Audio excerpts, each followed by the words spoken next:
What is up, guys? Welcome to Truth and Transparency. Good evening to the moderators. Thank you guys for being here. To the members and all of you guys that are subscribers. What is up? Whoopsies.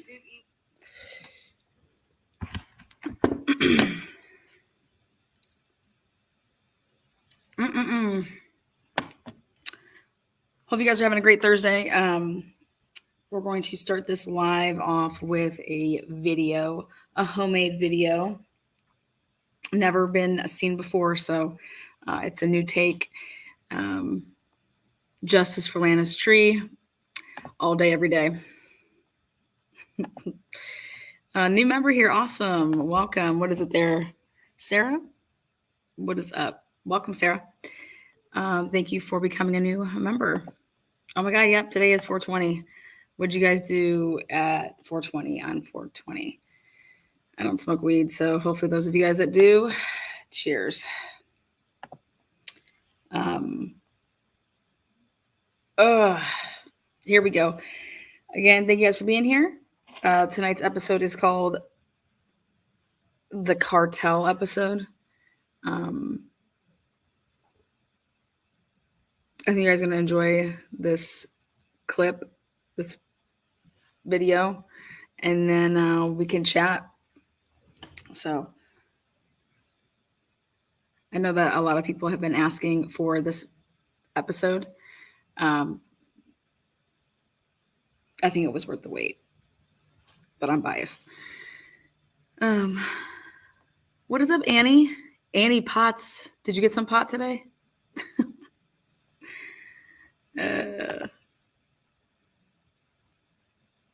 Karen, I'm actually a really good mow. All right. Thank you. You're great too. Thank you. Thank you. Here we go. Are you okay, Lana? Are you tired? Oh God, yeah. I was out in the sun all day today. I'm tired, but I feel great. But thank you for asking. All right, let's do this. Here we go. Again, please be kind in chats. Mods, love you guys for loving me during these late lives I've been doing here at 10. I mean, West Coast people probably enjoy it. East Coast people probably just listen to me while they're going to bed. And then all you people that are in that central time zone. What is it, 9 for you guys? So this is like prime time. Gina, tired from running through my mind all day. Gina. Hopefully you and your landlord had a good time today. I heard he's a cool dude. So you obviously do something on 420. Probably drank, cheers, drank, and sun will make you tired. No, didn't do any drinking today, actually. I had so much stuff to do. I pick any day. I don't really need a reason to celebrate. I'll just random days are the best days. But all right, let's do it. Hello from the West Coast. Hello from the East Coast. Again, all those notifications. I try to wait around that 5-minute mark.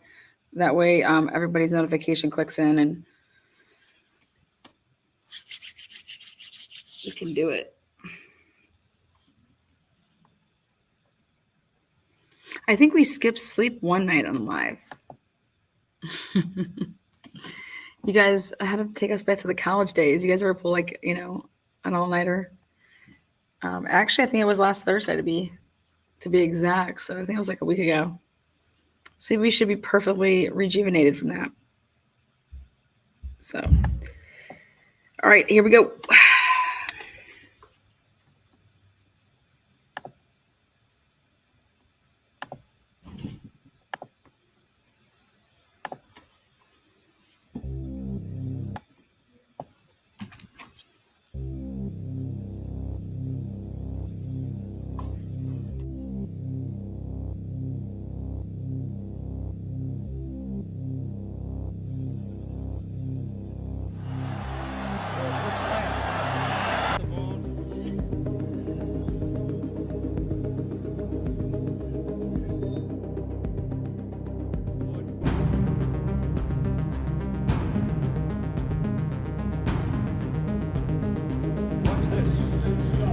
Watch Taylor right here. That's interference. Just shoves a man out of the way. And it's ruled a catch.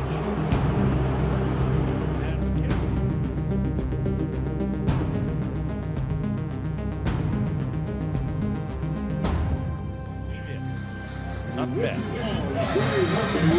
Leaf, we think Ryan Leaf will be able to play it on Sunday next year.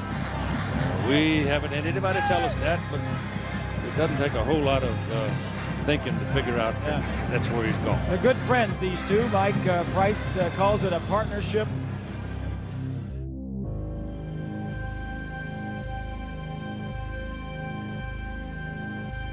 Is announcing significant enforcement actions against the largest, most violent, and most prolific fentanyl trafficking operation in the world. The indictments targeting every part of the fentanyl supply chain, from Chinese chemical companies to a broker in Guatemala and a weapons dealer in the U.S. Among those charged, 4 of El Chapo's children: Ivan Guzman Salazar, Alfredo Guzman Salazar, Ovidio Guzman Lopez, and Joaquin Guzman Lopez.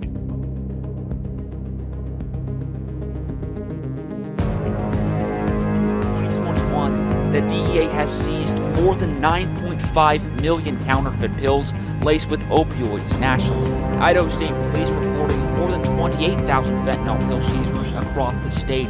And meanwhile, not too far away from the Treasure Valley, authorities in Oregon seizing the largest meth bust in the state's history this last weekend in Eugene.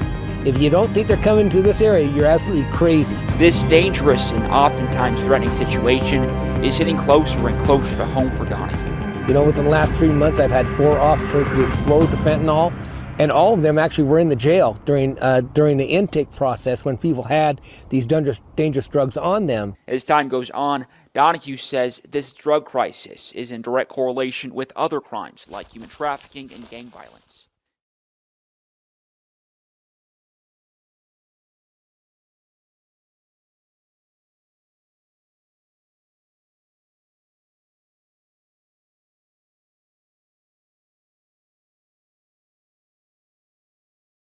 Biggest money was in the transport, was getting the work, the pounds, out of state where they would get the highest prices.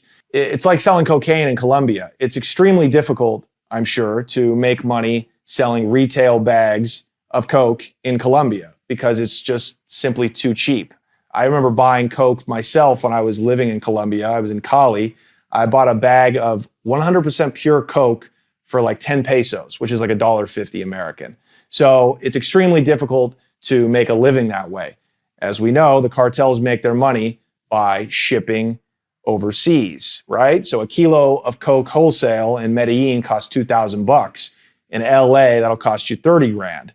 Make it all the way to Madrid, it could go for as high as 60 or 70,000. So the same methodology applied to our marijuana. So we knew we needed to figure out a way to get our pounds of weed to the states where it fetched the highest prices. And that was in the Midwest and on the East Coast, the places where it was the hardest to find good weed, and it was the hardest to find good weed at a wholesale price.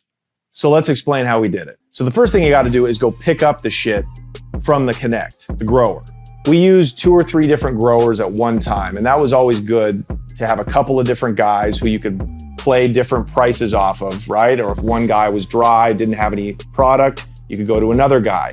Also, by the end, as prices kept going down for wholesalers, a lot of them would meet us halfway. But normally, it was and I driving all the way down from Portland, Oregon to the small towns of Northern California. That's about an 8 to 10 hour drive, depending on which town and which supplier we were going to. If we were lucky, we would get these guys to drive down from the forest, from their little fucking compounds, and meet us in these little towns, Arcata, Crescent City. We would bring down anywhere from $40,000 to $60,000, depending on what the order was. To place the orders, we always used burner phones, or bat phones, they called them back then. And we never used it more than a couple of times before throwing it away. I remember we had a couple of stash houses in Portland with Ziploc baggies filled with old burner phones. So we would get on the horn, we would call up one of our suppliers, and we would get the ticket, as we called it. We'd say, what's the ticket on one of those things? what was the price. He would give us the price. We would call up another guy, almost like we were calling around to an auto parts store trying to find the best price. We would then let them know, hey, we need whatever. Say we needed 30 pieces for that day. We would make sure that our supplier had that, and then we would set up a meet for the following day. Now, the entire process would take all day. We would wake up at the crack of dawn, leave Portland, drive all the way down I-5, then get onto a tiny little highway called the 22, down to the very tip of Northern California. And then if we were lucky, we would have one of these guys, our suppliers, drive down from the forest in Humboldt County or up from Mendocino and meet us, usually in like a little hotel room. They would call up, have a room ready. We would bring duffel bags full of cash, and we would start the count. And we would check the weed, we would check the pounds, we would put them, double wrap them in turkey bags to make them smell proof. But you got to remember, a canine dog is going to smell it. It ain't stopping a fucking canine who's trained to smell weed. This was just to make ourselves feel better at the end of the day. It was also to prevent the smell from actually permeating the trunk where we kept the load and having it come into the cabin in case a cop pulled us over and ducked his nose in, right? So say we place a 30-pound order and we're paying $2,000 a piece. So we got 60 grand cash on us. We have no weapons. It doesn't work that way. By now, we're so entrenched with our connects that we're actually friends. When you bring somebody several $1 million a year in cash, you very quickly develop a tight relationship with them. And that's important. I love dealing with the Sinaloans. I love dealing with the Mexican cartels. You know, you think it'd be some scary thing working with guys who are cutting people's heads off back home. But up here, it don't work like that. These guys are all about money. So we would meet one of these kids. It was always like some 19-year-old and his little compadre, and they would get going. Now, one of them had a gun. Of course, they could have robbed us, but, you know, we're their meal ticket. They're smart. They're business-oriented. I loved dealing with the Sinaloans. So they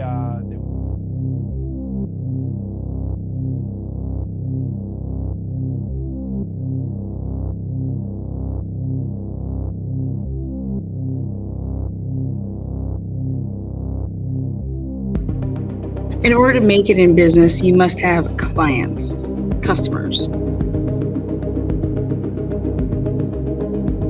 What better than new clients every year, as well as those new clients staying customers and clients for 3 to 4 years? Think about it. When you want your haircut and your normal stylist isn't available, what do?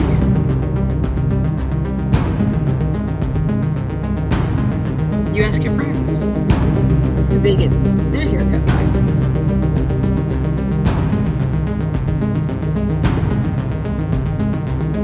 Trying drugs for the first time or continuing your drug use when you get to college is very similar to finding a new hairstylist.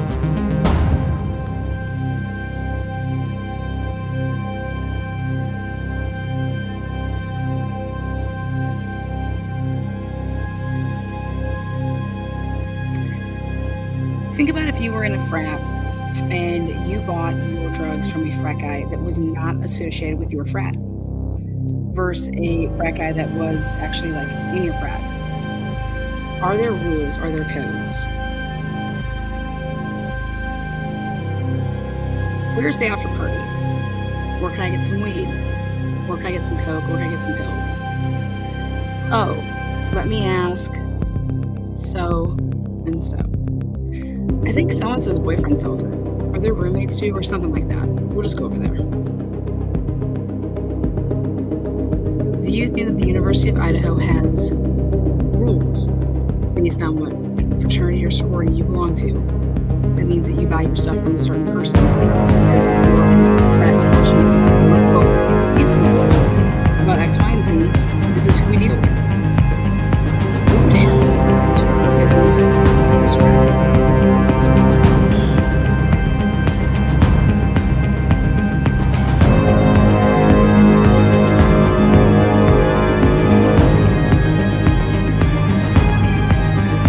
What did you tell her?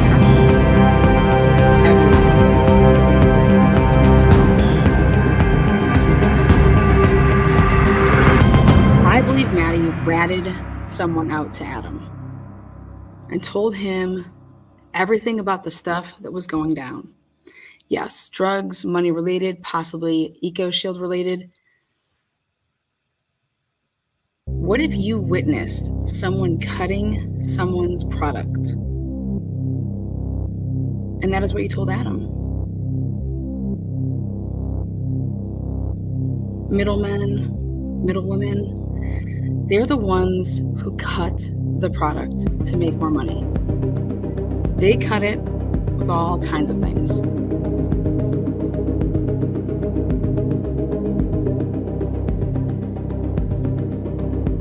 Jack Showalter. They are going to get you, or was it they're going to kill you for telling Adam that they were cutting his or someone that he works for's product?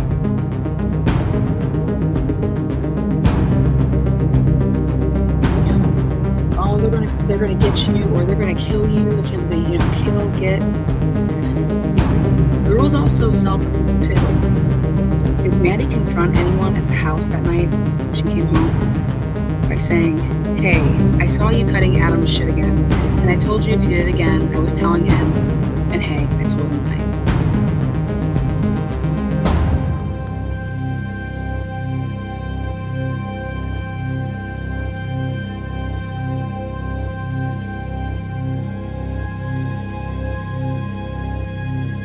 Did Maddie then actually bring the hammer home with saying, "Were you with that freshman athlete girl last weekend during Parents Weekend? Did you sell to her because there was a report that she was unconscious at 1:35 in the morning at the Pi-Fi house?"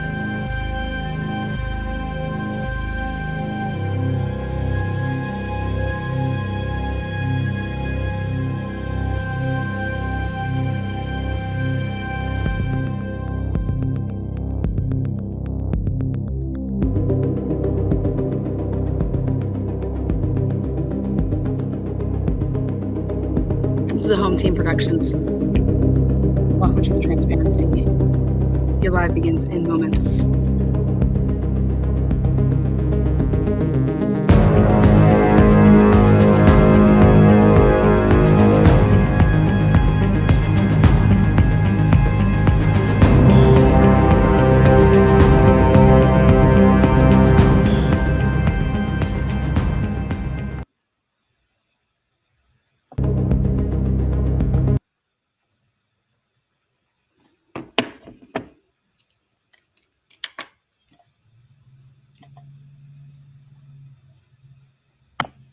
All right, guys, welcome back. So, you guys want to talk about it? We're going to talk about it. Okay. So, all the digging since November 13th and the present day, when it comes to everything that was going on, possibly in the lives of not just these 4 students that were murdered, but any student, could be on that campus, other campuses. But college kids are, the partying's there, anywhere from drinking, drugs. It's all present, and you can either partake in it or you don't have to partake in it. It's your choice, right?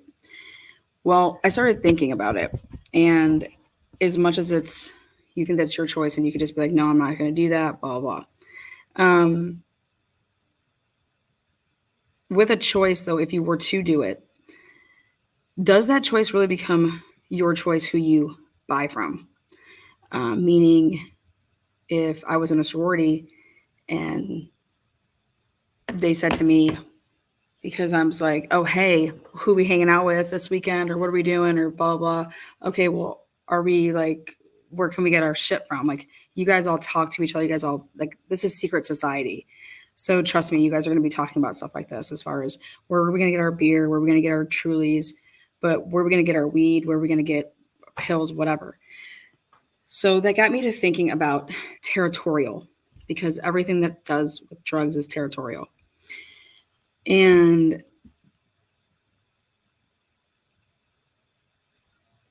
when you think about it, if I go to college and I don't have a hairstylist because I'm, whether it's 1 hour away, 4 hours away, 10, 15 hours away, I need to get a new hairstylist. So how do I get that hairstylist? I have to ask people that what I trust, like, oh, hey, where do you get your hair done? It's so cute, right? Oh, hey, where do you get your weed from? What are you just going to do? Go walk around the street and find some random person and say, oh, do you have any weed? No. You're going to use what? Rush Week, or, when you're a freshman, you have your roommate that you get paired up with. You don't even know who this person's going to be. I mean, but like, who do you know that you can like ask something like that to? Right? I mean, maybe people really don't care anymore who they ask. Like, oh, well, I'll just ask whoever. Or maybe they're like more careful about it. But at the end of the day, college campuses, you're getting flushed in every single year, all new blood. But then you're also keeping for at least usually like 3 extra years, because 4 years to graduate. If people stay for 5 years, if people go into other programs that are longer, you're keeping a clientele base for a pretty decent amount of time. So it's actually the perfect way to run a business and always have that clientele, especially if you're the one that's dealing to the fraternities or the sororities. So how do you become a fraternity or a sorority dealer? Who do the sororities and fraternities deal with?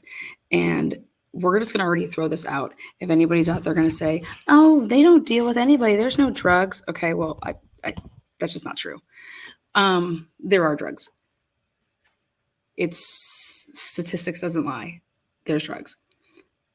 But if they have such a say in terms of, think about it, we're not supposed to be doing the drugs if you're in a sorority on campus. We're not supposed to be drinking on campus. So how does one go about that? But now they also say that you're not supposed to do that, yada, yada, yada. Well, there's a lot of things that people aren't supposed to do. So we're going to talk about the things if you were to do this.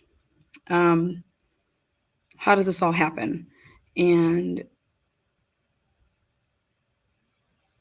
if you truly want to run a business with the Greek world, just like if with the athletes, any type of organization, but where you could have exclusive rights to them in some type of way.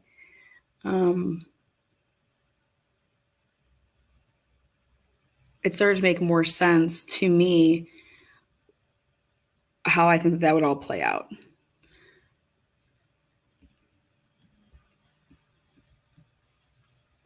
So hypothetically speaking, again, this is all hypothetical.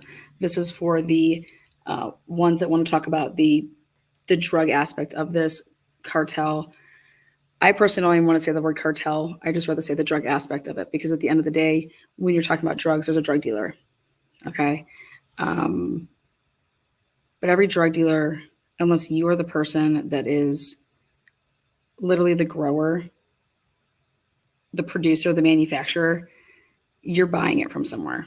You're getting it from somewhere. So everybody answers to somebody until it's like, that's my shit. Okay.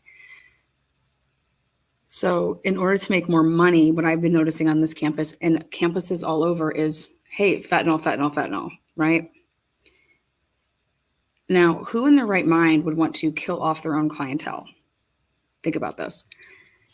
If I'm making all this product, but you guys are my buyers, and I'm selling to you, but you're all going to be overdosing and dying, I'm not going to have any customers. I can't be killing my clientele. So for example, like cocaine, we'll just use that as an example. If the manufacturer is here, this isn't cut with anything. Here you go. Same thing. Here's meth, It's when you give it off to your then here, who's going to then be your dealers. That's where the cutting comes in. Why this is important is because when people are overdosing and you see that there's fentanyl in it,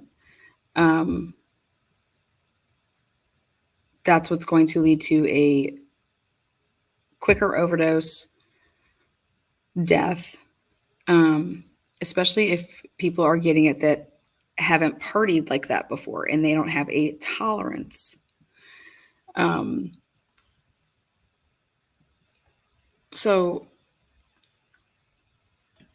the last thing that you want to do, you don't want to come back on you, right, is if you hear about somebody overdosing, or I think that all those little unconscious person, like,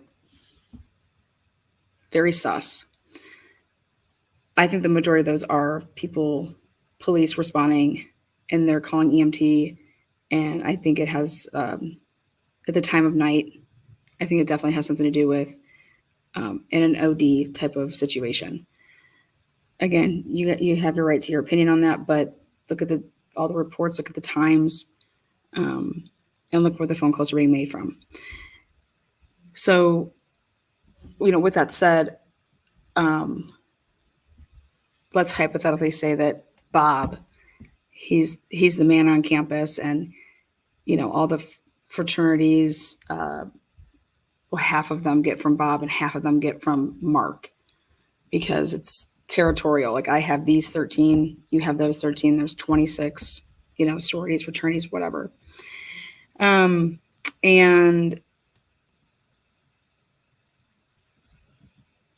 you start getting wind of people like ODing, not dying, but just ODing. Wouldn't that scare you? Wouldn't you be like, what the hell? Like, especially if it's coming back and you see it in the paper, it's like there was fentanyl in this, and you're over there and you're like, wait, there was no fentanyl in that. Like, I tested it, I did strips, I did whatever. Now, would you think to yourself, or would you just not care? People that are in Mexico, they probably don't give a shit. Okay, they're in Mexico. You guys want to all cut it up, whatever.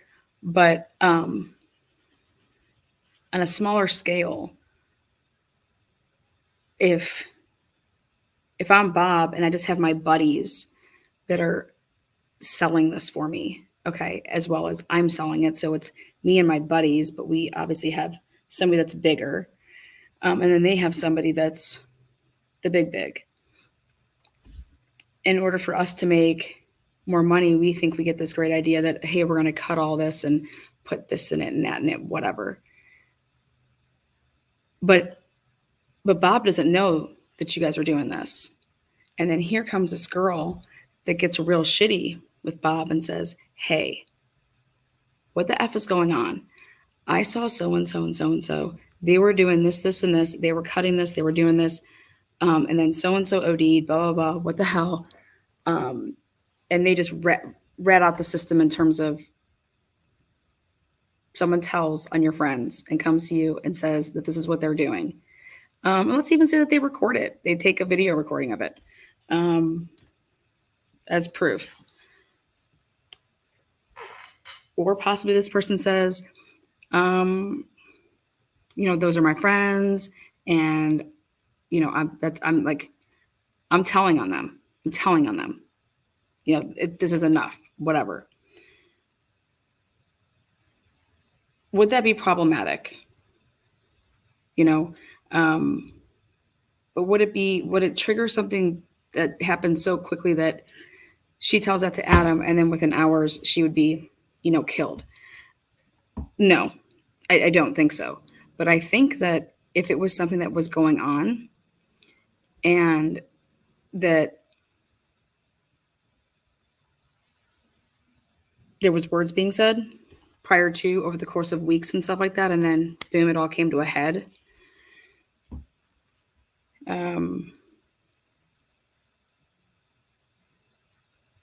But what are the odds of something like that then within the 2 hours or 3 hours or whenever the act happened, that 4 people would be stabbed and murdered?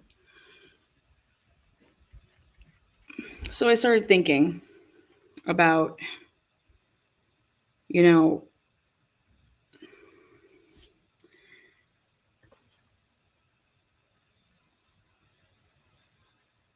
when you drink and you feel like you're loose lips, you're just going to say stuff.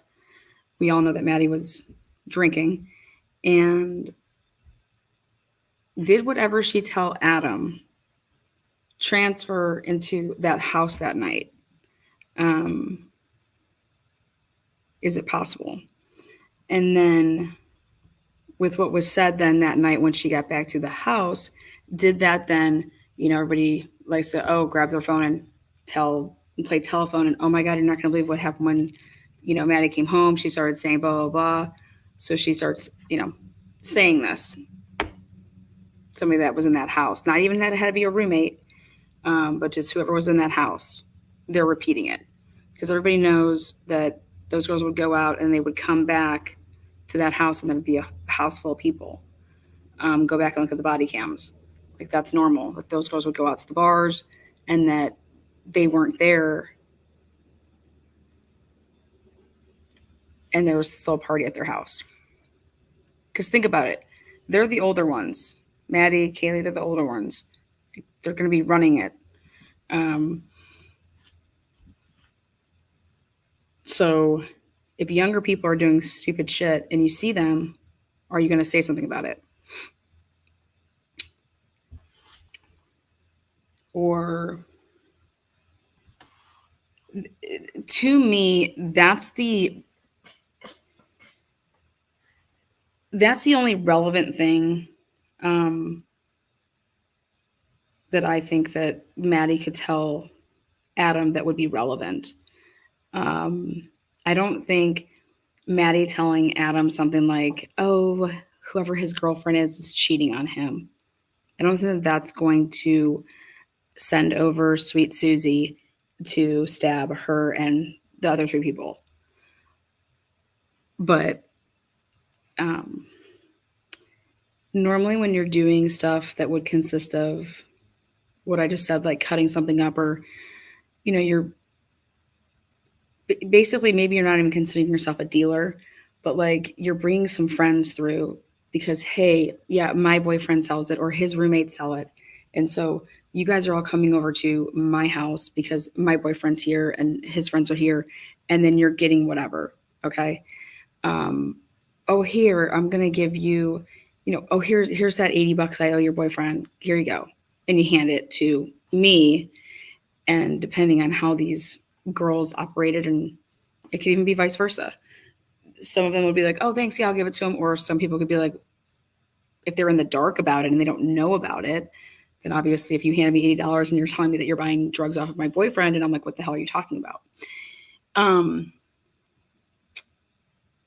These kids like to use Cash App and apps for, I cannot believe that people are buying their drugs through these apps, which is just wild, but so fucking stupid.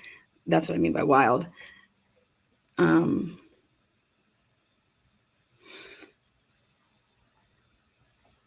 But it's always based off of like, oh, I know somebody.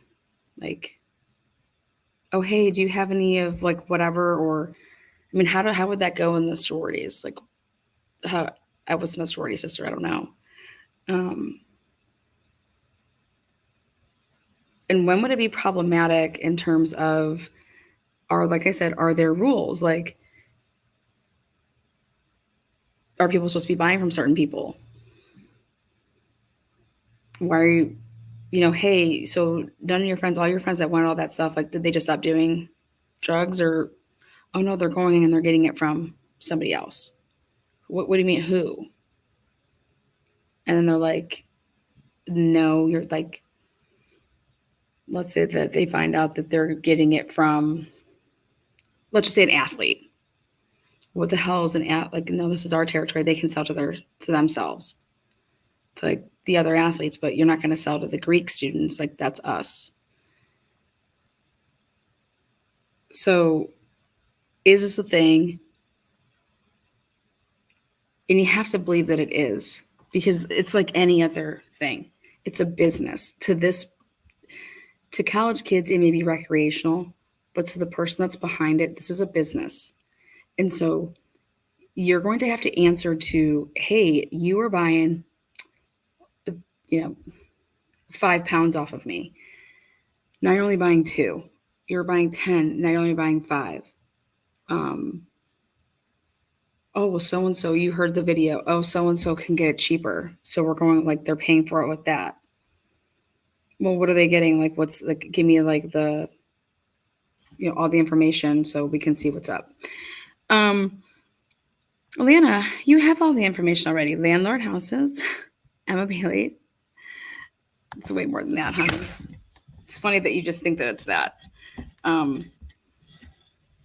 Okay. Let's put this into perspective, guys. Okay. It's not just 3 people like that. That's not what this is. Think of college campus. How many places can you go and get your DoorDash from? Tons of places, right? So how many different people do you think are the dealers, or is it just a couple main people and then you have areas? Meaning this, if I own a business we sell fucking lawnmowers, and my city is Moscow that we sell in, and I have 4 sales reps. This is your area. These are your, you're on the east side, you're on the west side, you're on the south side, you're on the north side. That's your area to sell to. But it's all being those 4 dealers, they are getting it from the same supplier. But hey,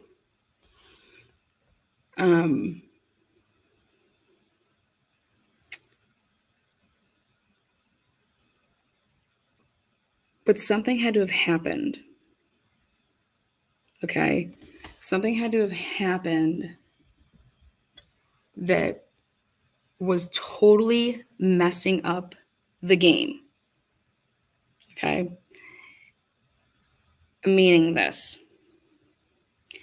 You have sorority houses and fraternity houses that normally just have the person that's living in the house, they're all in the same sorority house.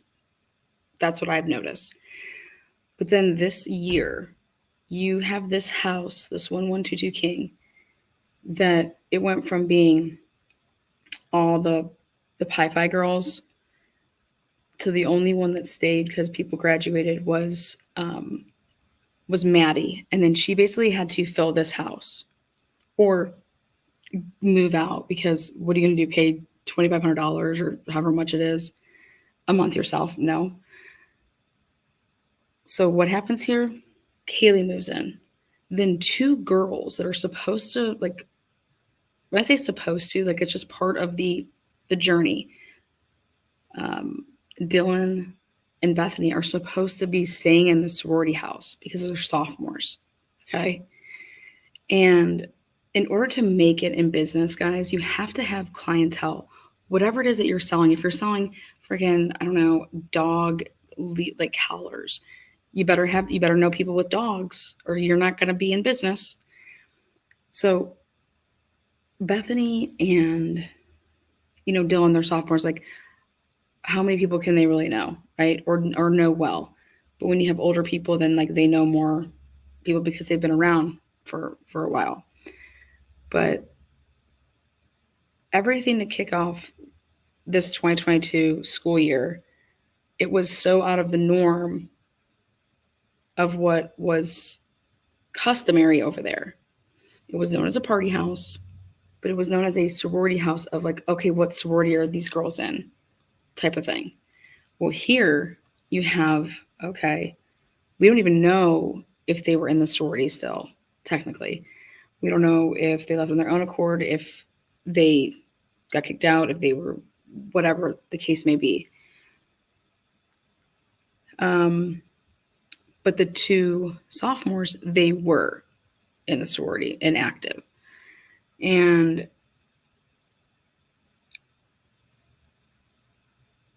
so now this house, their boyfriends graduate, except for Jack D. And even people that would have graduated, some people stay an extra year and just like kick it and chill, and they'll get like a whatever type of job or like intern or something like that. And then they're just totally chilling and paying cheap rent and having fun with their friends. But something had to have happened if you're going the drug route, okay? And to me, the most logical thing, because I think that people would have a problem with this, would be the whole like, not wanting to get in trouble, shit going haywire with this whole ODing thing. People stepping on people's toes. But if you're going the whole drug route, at the end of the day, it's a business. It's all about money. And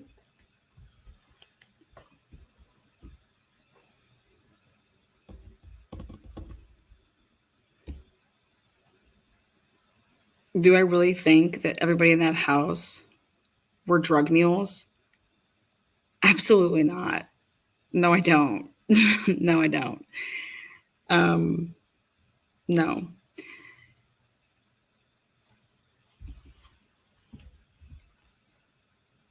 If you're smart, you would never even make it seem like you were the one that was selling it. You'd make it seem like you were getting it from somebody else. You'd want to keep your involvement like totally low key, that it's not you.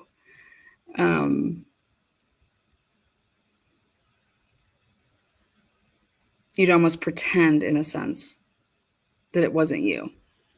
That's if you're smart. Because you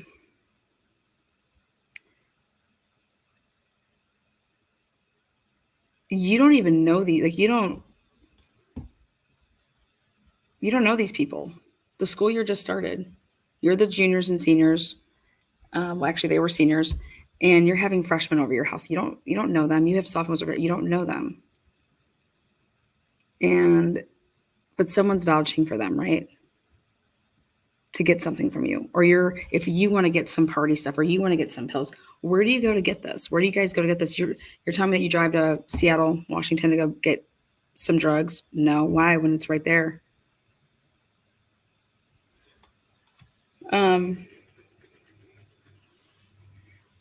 Again, this is if you're going the route of the drug theory. Okay. Do I think that people in that home were doing drugs? Absolutely.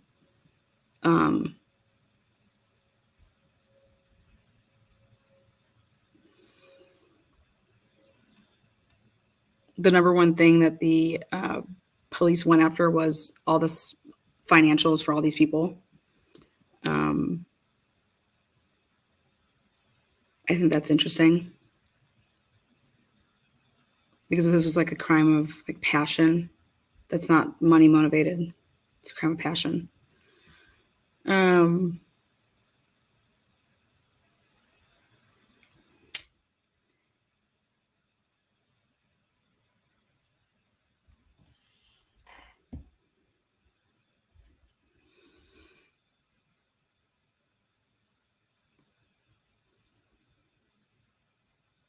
But then you have the wild card, which is, why wasn't Jack answering Kaylee's phone call? Why wasn't Jack answering Kaylee's phone call? And to me, I believe it has to do with Kaylee going and working for EcoShield. EcoShield is, I did a members only live back. I don't know how long it's been, but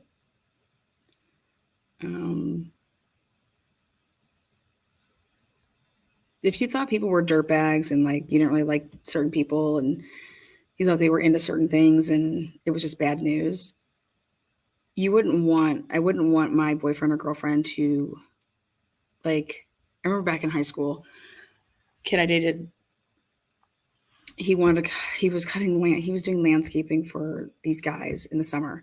And I was like, why are you even like working for those like those coke fucks. Like, I was just like, come on. I was like, we just knew. And I was just like, I would stay away from them. That's just me. But sure shit, like, I was right. They were, doing a bunch of landscaping jobs, but they also were like the biggest, oh, you want to come pick up some blow and blah, blah, blah. Like, why are you talking to like 16, 17, 18-year-olds like that? You guys, just low lives. But anyways, you wouldn't want your person to be hanging around with shitty people. Like, you just wouldn't want that. And so I don't think that Jack, whether or not he was going to be dating anything to do with Kaylee in in like a relationship, I just don't think he would also just want her to be around that environment, period. And so for him to just like ignore her phone calls, but was he ignoring her text messages? And I think that's going to be very important, because there's a lot of times that, no, I won't pick up someone's phone call, but I'm texting with them. EcoShield, in my opinion, has the potential to be a money laundering company, and has the potential to be trafficking drugs from Mexico and from other places.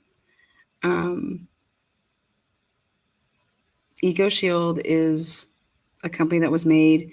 It's a bunch of guys that are coming out of the fraternities, and I'll show some videos here, but it's just, it's crazy. It's crazy.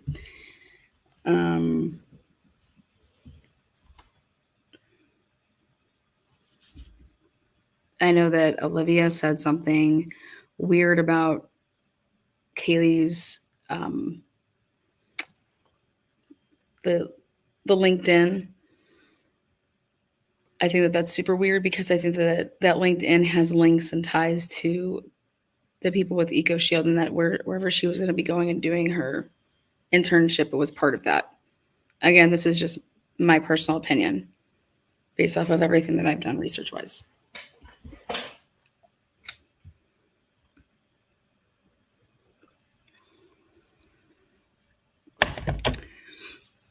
And I'm going to show you guys some stuff. Okay.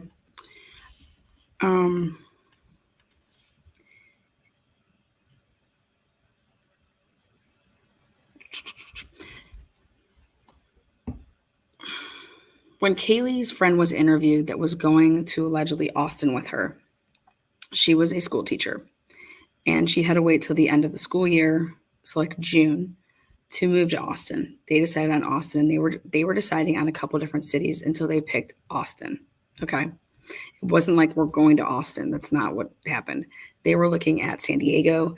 They were looking at Boston, Austin, Arizona. And I was like looking at all the places that they were looking to go. And I was like, these are huge drug areas. It's just fact. San Diego, Austin, the place that they were looking at in Arizona. And I would say out of all of them, Boston was like, and then, oh yeah, there were somewhere in North Carolina, Charlotte.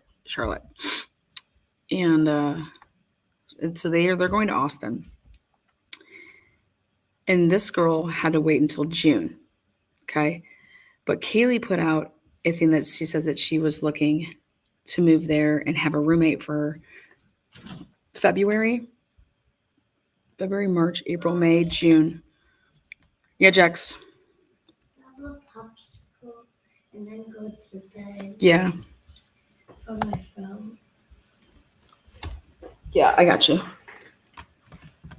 Are you okay, Mommy? Are you helping?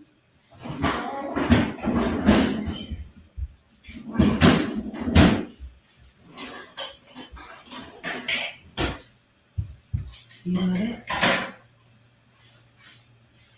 He says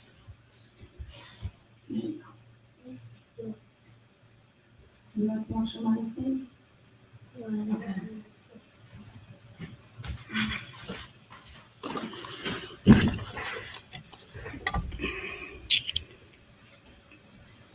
Sorry about that. So she said she was going and she needed a roommate for February, March, April, May, and that she was bringing her dog with her. And I thought to myself, like, why would anybody want to go through the trouble to move there for 4 months, get a place, or she's looking for a roommate, and then have to like do this all over again when her friend moves down there in June? And then I was like, wait, when is she going to going backpacking across Europe? You know what I mean? And maybe she was going to be using like the whole month of, January, but it was very, very precise that it was February, March, April, and May. So it was 4 months, and that she would have her puppy, her dog. And puppies are a lot of work. Puppies are a lot of work. And if you're working a lot, your puppy's going to be by themselves. And like, who's going to let the puppy out? Who's going to, it's a lot of work. So, and then I thought to myself, wait, wherever she's going, these people don't like know people like that. So she doesn't have to be putting this out on some website that's just like really, you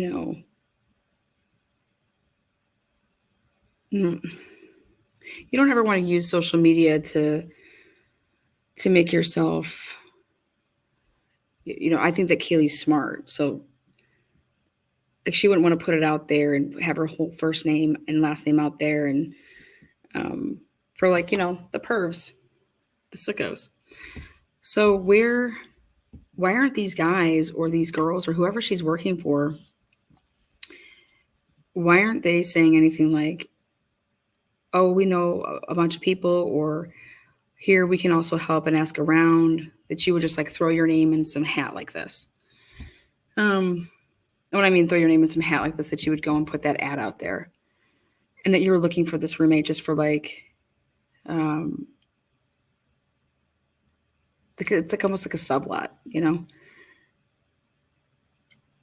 And I was reading the article more, and the girl straight up, she was interviewed. She thought that Kaylee was moving in June. She thought Kaylee was moving in June because she says, we're going in June. We're going to Austin in June. She didn't say she's going and then I'm going in June. We're going in June. Again, maybe it was just a slip up, because I went ahead. She had a YouTube channel because she's a teacher. And during COVID and stuff like that, you were using YouTube to make your videos and be able to do class stuff. So I happened to come across it and I found it and I watched it. And they had this like plan to go and do this. And she talked about some internship, but she thought that she was starting her internship in June. This girl did. She didn't think that Kaylee was starting her internship in February. I can tell you that. She thought that was in June, because that's high time, meaning this Eco Shield, they go hard, you guys, and sell pest control. So it's like, someone comes to your house and does lawn, or your spring cleaning, or your, what else would it be? It's residual though. So these guys, they go to these cities and they literally bust a hump and go into all of these developments and sell this pest control, or they come out and they spray for, all the bugs and crap. And so not only do you make like money each time, like that they come out and spray, you're getting money. So you're getting paid throughout, the summer, but it's residual money. So as long as like they stay a client with EcoShield, like you have them as, one of your customers. And then the people though that service it. So these guys that are in college at, University of Idaho, Jack Showalter went on one of the trips. They go to Mexico, and they go on these like retreats. And so it is it's whack. It's so whack. I thought Cutco knives was whack. This blows Cutco away. So I want you to see a couple of these episodes, these little clips. And at first I was like laughing, but then I started thinking about it in terms of like, okay, they're going to Mexico a shit ton. They're traveling around a shit ton. How are they getting from places? You're driving, so you have like these freaking work trucks. What could be in there? Like can you put product in there? Like drugs? I don't know. What better way to, move your shit along? And here you are just driving around in my EcoShield truck or whatever, going to my next place to spray somebody's lawn and whatever. Again, guys, am I saying this is what's happening in life? No. Am I saying that this is a possibility? Sure. Just like anything could be a possibility. Is it probable? Like that's a difference. But I noticed how these kids were getting recruited, and it was all fraternity guys. Okay. And they were like, I just want you to see some of the clips. But that Extreme Network or whatever it is, if Kaylee was going and that's what it was, that had to do with a couple different guys that were from her hometown that ended up becoming general managers of certain areas, like Austin, like there's one in Arizona, like they're all over. Look up EcoShield. So here, I want you guys to take a look.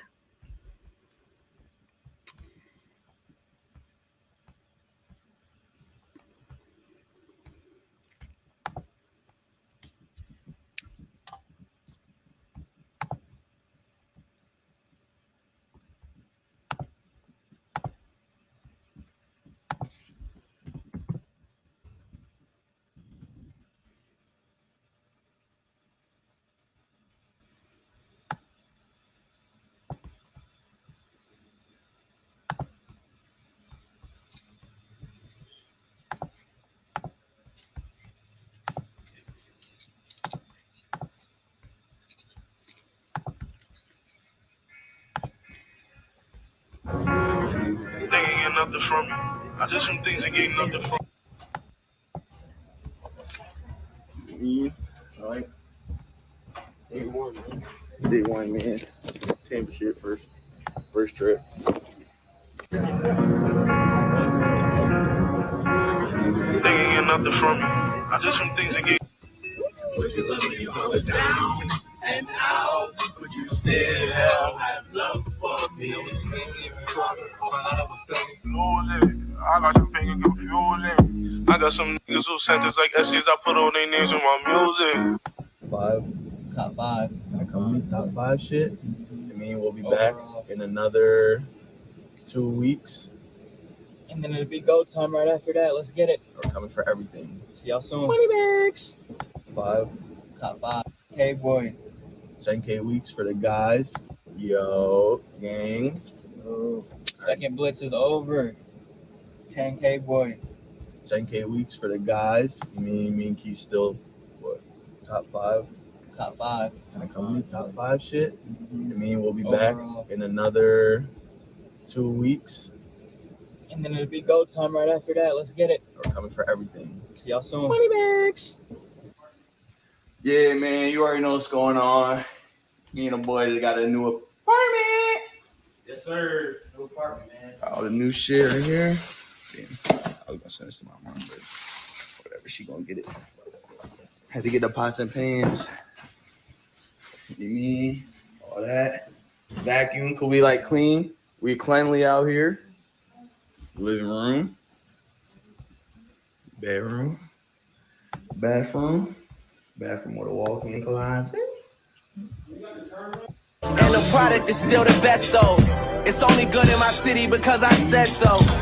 Just a 50. Hold on, but Yeah, baby. miss making them pay. Helipad from Will Smith crib straight to the stage. 3 forum shows, but I play staples today. The neighborhood is smoky, I'll stay safe in this place. Drizzy about to drop, the game is in disarray. I tell you, hear me out. It's one of those moments. You just gotta zoom out. Got about 13 days left, give or take a few days. Just gotta zoom out, baby. I'm in Tampa, Florida. Summer's almost over. Got the biggest bag I ever had. Can't complain, man. Say I'm tired all day if I want. Say I want to go home, but at the end of the day, changed my life, man. Yes, sir. Same days, completing them same days. Show me the backpack. Do a spin, do a little spin. We both know end of the day, your is pressing play, your nanny is pressing play, your wife. This ain't Coachville no more, baby. I'm so tired. I don't know why I'm so tired, but so I keep zooming out. There's only 3 days left. So I push it for the rest of the week, and I'm going to the crib. I'm at $299, so I'm hitting $300K today. Let's go. Check back in with y'all later. Let's get it. Bad chips like yeah, Nazareth. I'm f***ed up, homie. You f***ed up, but if God got us, then we gon' be alright.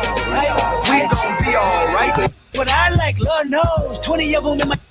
We gon' be alright. Do you hear me? Okay, so I'm going through these and I'm like, this is wild, but this is real. Hello? This is funny. Here we go. Hello? How can I help you? Home by chance? Say it again? Home by chance? Yeah, how can I help you? Can you just swing outside real quick? I'm just working for a few of the neighbors. I was going to talk to you about some stuff that's going on outside. Outside of where? House. You guys, I'm about to die. It's all right. Thank you, though. You don't want to get all these spiders that are starting to pop up taken care of and the yard and stuff like that? Oh, no. I like the spiders. Yeah, that's weird, man. All right. Thank you. Answer.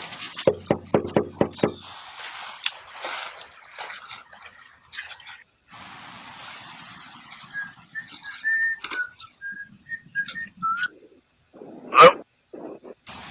Oh, wait. Yeah, he did answer through the ring camera. I flicked him off. Look. Hello? Oh, hey. What's going on? Are you home by chance? Hello? Yeah. Yeah, so I'm over at the Icebergs right now. I was wondering if you could meet me out here. It's been the same thing for everybody. Out here, we're getting a ton of the spiders up in the eaves. I got a little bit of downtime on the truck. If you could swing out here quick, I'm doing everything pretty cheap. Have you guys mainly just been dealing with the crab spiders?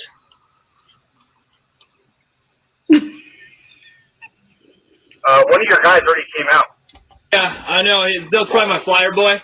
I want to swing by because I got the truck literally down the road right now, and all these guys are doing it extremely cheap right now.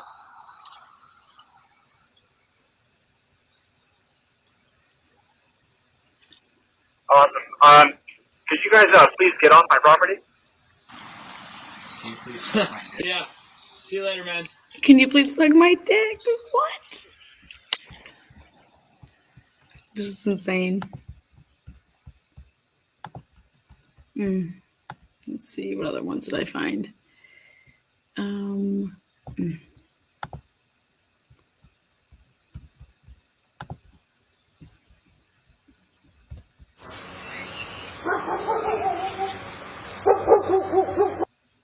Sorry.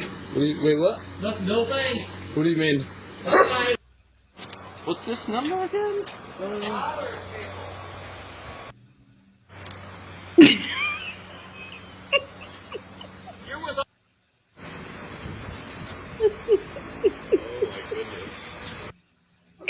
Echo Shield.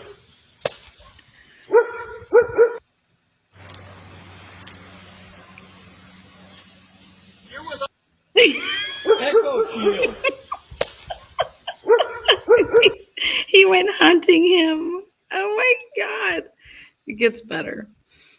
I didn't think this was real. Like I was like, wait, what is this? They just go and they wait till you see them pump themselves up about this.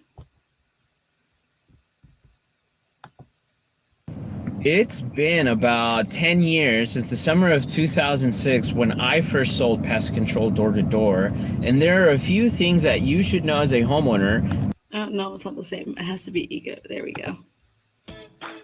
Oh god, here we go.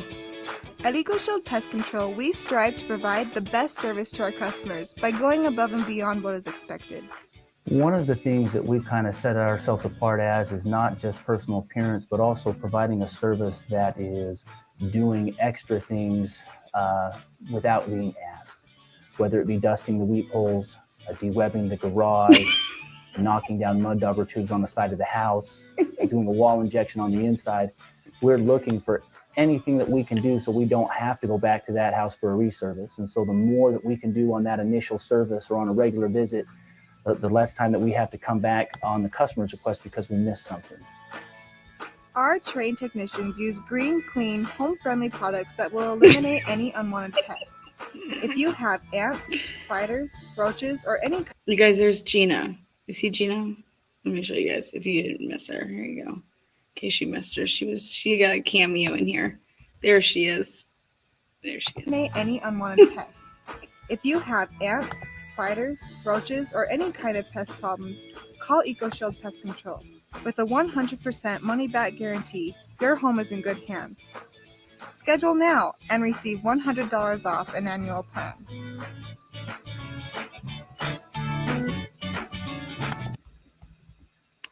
Awesome. Wait till you see this one.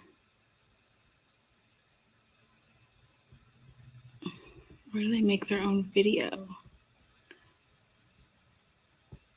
What the hell? Here we, oh my god, this is my fave. Oh hey, didn't see you there. I was just looking at this bark.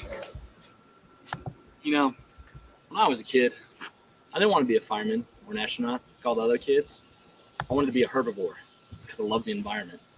With that deep burning in my loins desire to keep the environment safe, we started EcoShield Pest Control because we care about the environment. You know, EcoShield Pest Control, we love the environment. We understand that pests don't belong in the environment. They belong in the projects.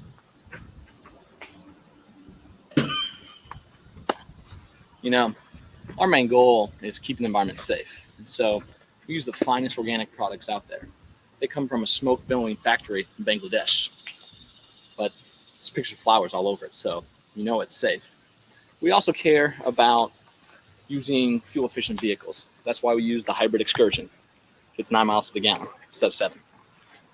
So come with me on an organic adventure through time and trees to see what EcoShield Pest Control is all about. Let's get started. You guys, this is crazy. Right? Ready? Virginia. Lovers, right? What's up, Mike? Bobby? 3 cans of Pringles and a bag of popcorn later. He's feeling pretty good right now. It's gorgeous out here. Trees just grow on their own. All You guys, over. this is for real. This is what they're doing. Walkie-talkie. Gaines is coming in. We'll see you guys later. You are the girl that I've been dreaming of ever since I was This is called U.S., okay? #1 in the country right now, Ed. People think I'm the best. This is real. Oh, you know the drill. You know the rules.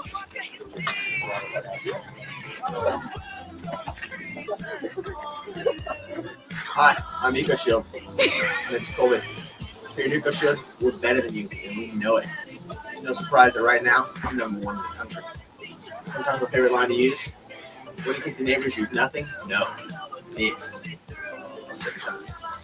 Teach him how to dance with you. He dances back the thing. I wish you'd get a clue. I'm not gonna teach him how to dance.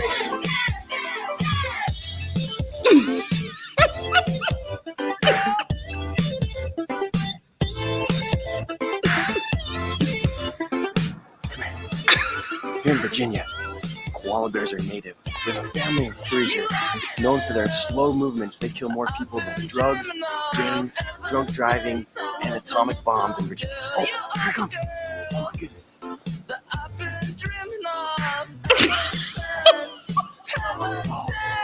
Once they start, they never stop. He's kissing on your head. What can you see? The world's on the streets and it's all over the news. I'm not gonna teach him how to dance with you. He's got 2 left feet and he bites my moves. I'm not gonna teach him how to Take that biceps. I'm Mike, EcoShield.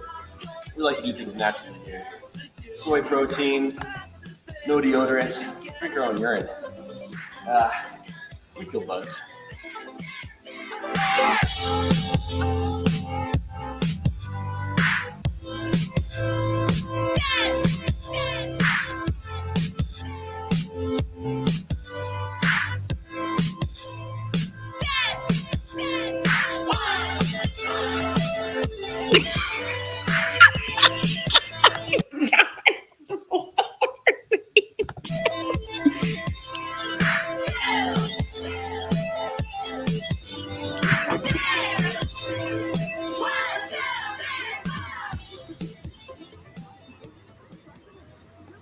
No pain. No pain. Come on, 3 more. There we go. 2 more. Got it, Mikey. 1 more. 1 more. 1 more. Great set, Mikey. Great Stings. set. Here at EcoShield, we work from 5 a.m. to midnight. It's all about endurance. So we hit the gym, we hit it hard. Okay. 1 more. Let's go. 1 more. Come on, you got it. Come on, Jake, get it. Oh, there you go. There you go. It's a good set. It's a good set. There you go. Here's my key, philosophy. A freak like me just needs infinity. Of course. I just finished signing up Sally. You remember Sally, right? Just down the street. Told you today. Yeah, I'm still in the neighborhood right now. So if you want, I can just come back by. We'll get you taken care of. All right. Yeah, just give me like 10 minutes. I'll see you there. Perfect. I'm Jay Hobbs. I got phone sales. take your time to trust in me, and you will find infinity, infinity.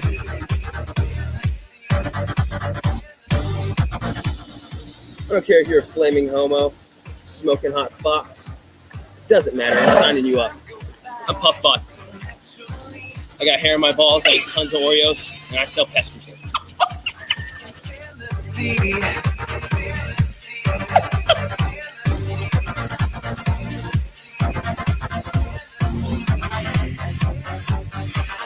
Here's my key, philosophy. A freak like me just needs infinity. Alex Patterson, comeback kid. Not only do I work the hardest in this company, but I also have the nicest hair. Relax. Take your time.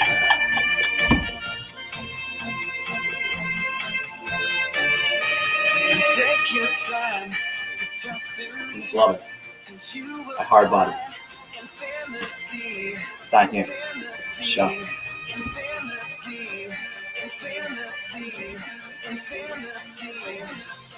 Holy cow. We're all caterpillars. Super web. Oh, I found it. Oh, hey, didn't see you there. I'm Tiny Pink. They call me that because I go to the bathroom 20 times a day. It's all about efficiency at EcoShield. That's why I'm yogging to my area. You know, we're all about the organics, and I don't like using fossil fuels. It's all about efficiency, just like my knock sheets. Talk to everybody in my area. Bet you can't keep up with me.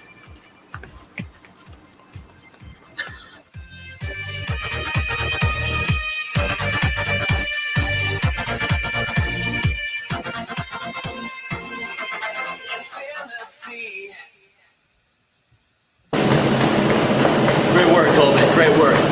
Now here at EcoShield, on average, we run 18,000 meters. Now, I don't speak the metric system or any other form of meters, but I estimate that's at least 1,400 miles a day. We have to be in great shape.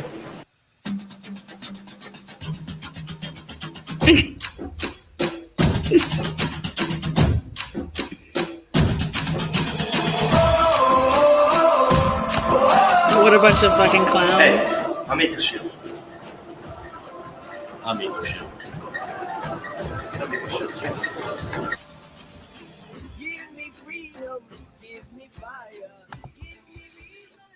Okay, so what I did is I went ahead and I took all of the fraternity guys, well, a lot of them, from Idaho, and I deep dived their social medias to see where they would work at in the summers. And Jack John Showalter went on one of these trips, maybe two. Jesse Holbrook, which is one of the girls' best guy friends, he is a general manager.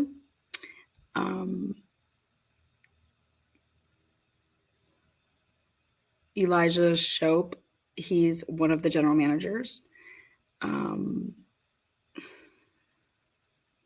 All these dudes from the University of Idaho, all these frat guys that go to school to like get, you would think, rockin' degrees, they're literally going in the summers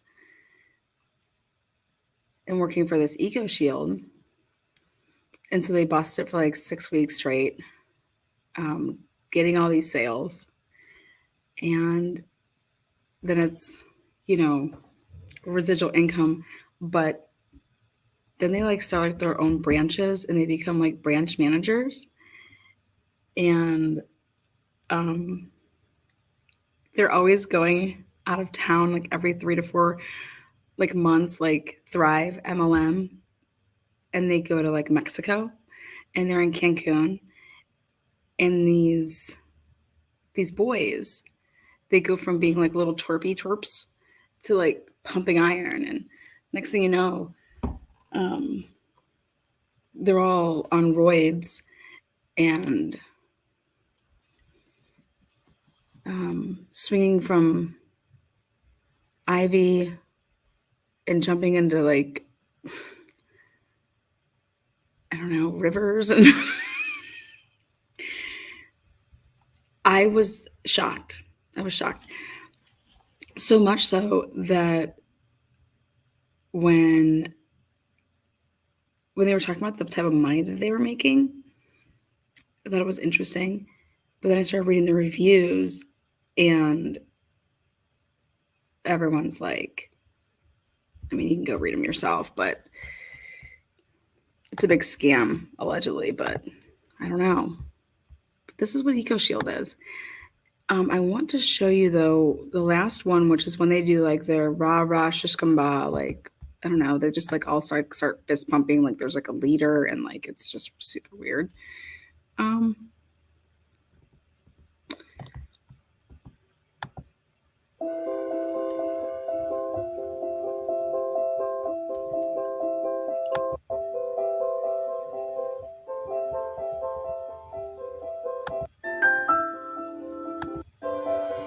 So Greg and I We are both from Farmington, New Mexico. I have one brother and one sister. My sister's 18 months older and my brother's 5 years younger than I am. So I'm married to an identical twin, Sarah. We have 6 kids, 4 boys and 2 girls. I'm the oldest of 7 children. So I have 3 brothers and 3 sisters. I'm married. My wife is Sarah. Got 3 boys, Jonah, Ben, and Sam, and then a little girl, Lily.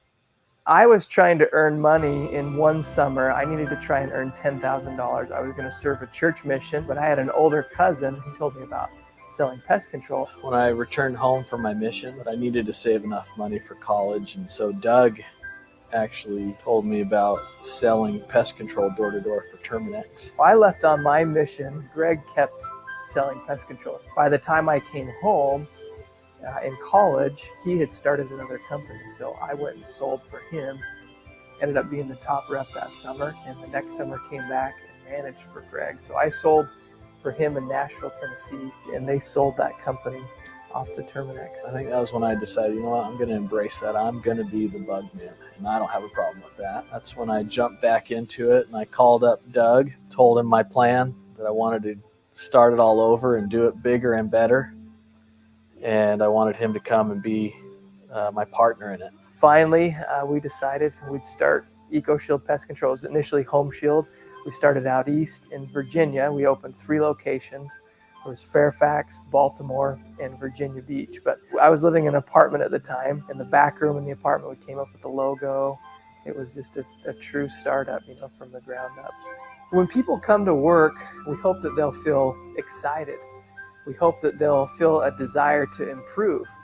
We feel like that there's so many opportunities to serve other people, and that's one of the best ways that you can feel better about your own self. And so we hope that you'll take advantage of those opportunities every day that you're out there. We hope that you'll feel like you're a part of something that's bigger than you, and it's more important than you, and it's not just a job. I want them to feel like it's a fun place to work and a happy place to work, and they're excited to work here. That everyone feels welcome and a part of a team and part of a culture that's fun and exciting and innovative. But at the same time, we get work done. Maybe you're new to EcoShield, or maybe you've been here a while and we haven't had the opportunity to get to know you that well. I hope that you know that that's our desire at some point in time, is to get to know all of you. And I hope that you'll get to know us better. And I hope that you'll feel of our sincerity to make your life a better life while working as part of our family, and that you'll feel that way about the people that you serve. That is our genuine desire. We're grateful that you're here, and we hope you'll take your job serious. We hope that it won't just be something that you clock in and clock out, that it will literally become a lifestyle change for you and a way of life. The relationship we have with all these wonderful people, our managers, our office staff, our technicians, our sales reps, all of them really. We couldn't do any of this without you, and we just feel so blessed and lucky to Thank you. I will think about joining. I like to get into undercover, but so I typed in EcoShield.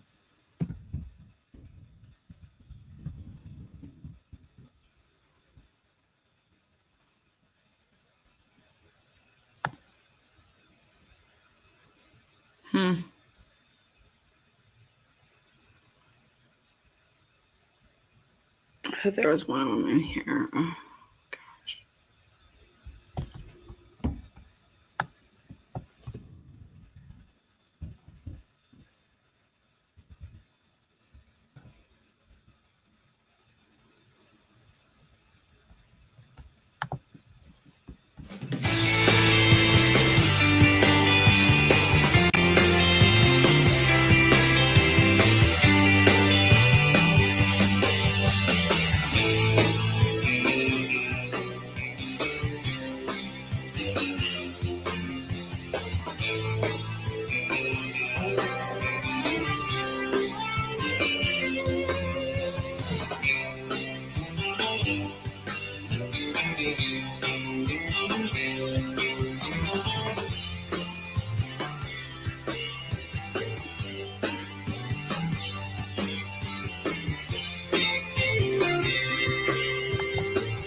Yeah, it's very weird. Okay. So this is Eco Shield, and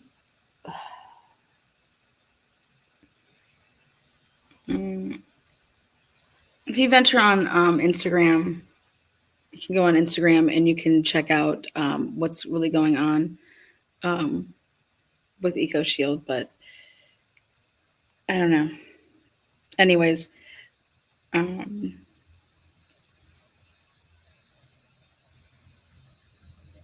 my chin kind of hit the floor when I saw this, but I don't know why people would go to college and then running these things, and but they're doing like weird stuff. It's, I don't know.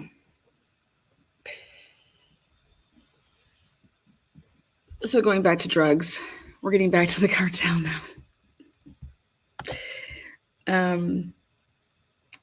In the first video that I showed you guys, as I'm going to be rounding this out, in the first video I showed you guys, this guy clearly comes out and says how he like deal with the cartel, and it's just business, and the stuff that's going on in Mexico isn't going on here as far as the way people are getting killed and stuff like that.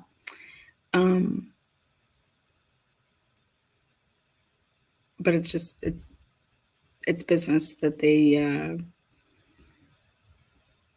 they just want to give us what they have, and they want to take our money. Bunch of burner phones. But I thought what was interesting is the driving, the going all over, making those trips and stuff like that. And normally you don't do those trips alone, so there's another person with you. And a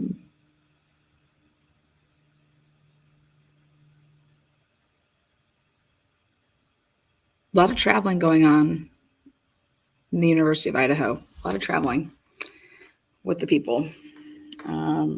I don't recall going away all like those type of weekends.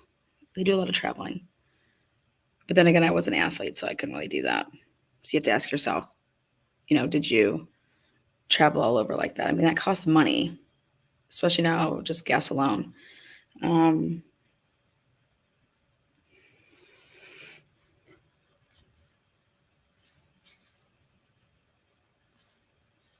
So that laugh is so great, Lana. Oh, thank you. Appreciate that.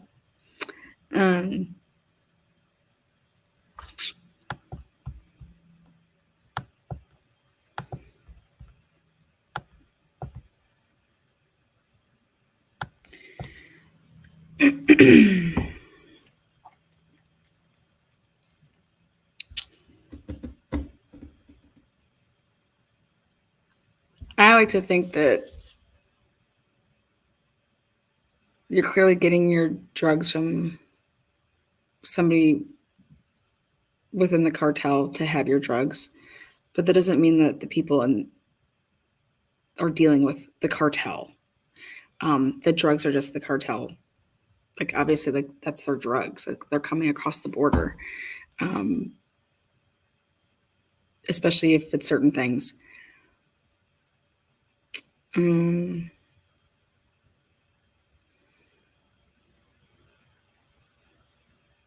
But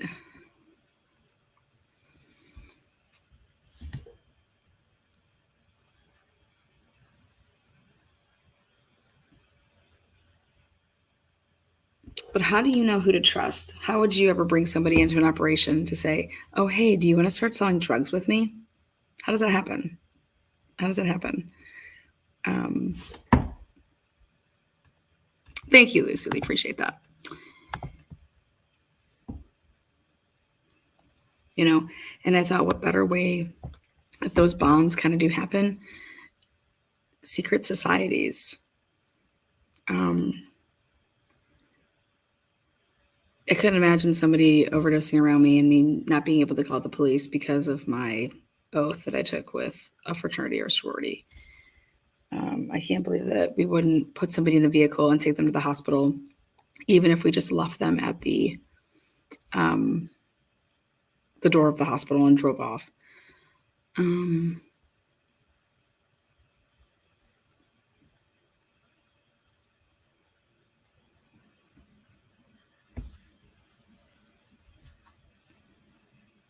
But there was an interesting, I want to thank New Orleans lady. There was an interesting overdose, or what I believe is an overdose. It's a suspicious or an unconscious person during Parents Weekend. And it's in my video. And it involved an athlete that was unconscious. And she's in a sorority. And it's one of the pictures that the Pi Phi sorority put up. So literally within hours of her family being there and taking photos, she was also unconscious at 1:35 in the morning. You guys can do your own research. I won't be saying any names.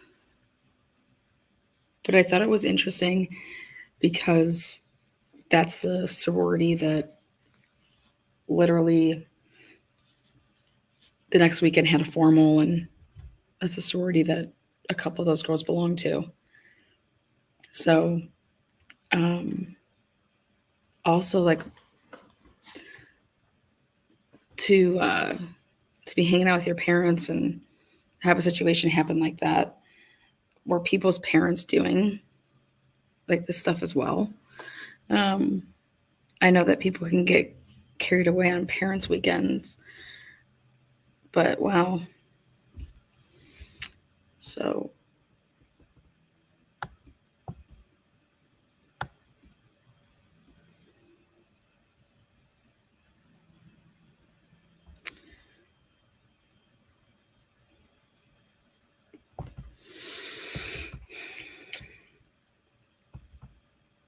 oh yeah. And you guys, I think that's obvious what's been going on though. Did you guys see what happened a couple days ago, 5 days ago, 6 days ago? They've been going after this cartel stuff for a minute. So there was stuff like a month ago, 5 months ago, and then there was stuff just 4 or 5 days ago. They've been trying to get the drugs, the cartels, the drugs for a minute. So the only way that you're going to get that is when you pop like, low level people, and you can get them to like keep flipping and turning and stuff like that. So that's what kind of like surprises me with any of these like party houses, or when the cops are there and you're trying to get your information. That's how you would want to do it, is you want to go through the college kids to see if you can get them to rat people out. That's what they do, like turn CI and stuff like that.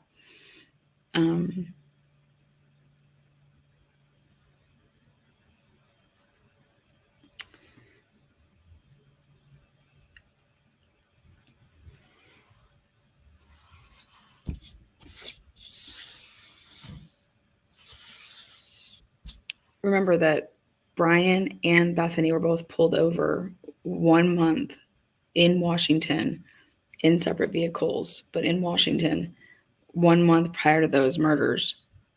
I thought that was interesting.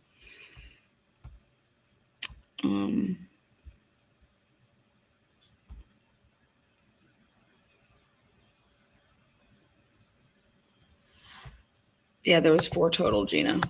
4 total.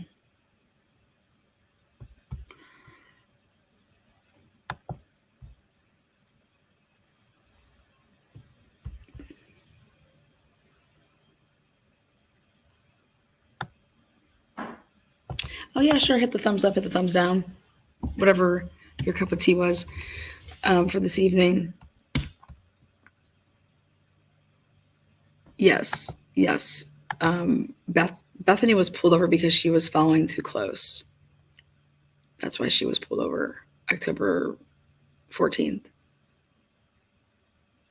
Brian, don't know why he was pulled over, but they were pulled over on the same area. They're both in Washington there. I don't know. Crazy, huh?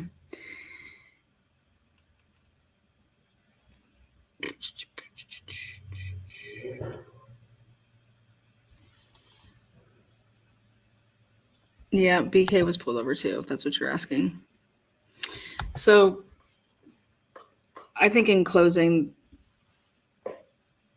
how I want to end this is that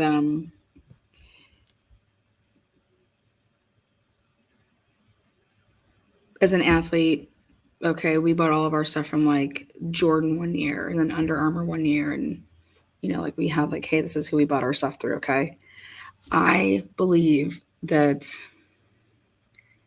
the fraternities and sororities would kind of be like the same way. And why wouldn't you try to like use your pull to make it that way? If you sold drugs and you were a Sigma Chi back in the day, wouldn't you use it as like a way to be able to sell your drugs to the Sigma Chi's today in that area? They get each other jobs when people graduate down the road. But when you want to talk about secrecy, I think that you have it there in the fraternities and sororities. It's a secret society. So when you get to college and you don't know your freshman roommate, you're not going to be like, hey, yo, man, do you want to start just going and buying some weed and start selling it all over campus? Like, that's not going to happen. And if that does, then what a bunch of idiots, you know? But the bond that you will start to form, it's like, for like lack of better words, if I can get your hands dirty and I have stuff on you and you have stuff on me, we're both going to keep our mouth shut because we're both going to get in trouble, right?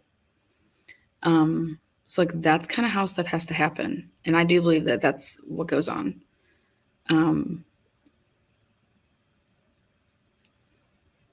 It's also kind of like that gang mentality.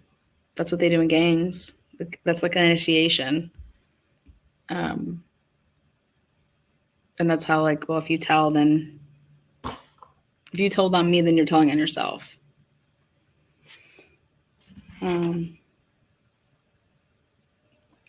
You have all those college sororities and fraternities, and those troopers only stayed over there at the Sigma Chi house. They weren't going in and out of any of those other sororities and fraternities. They were just parked over there at the Sigma Chi house. Why?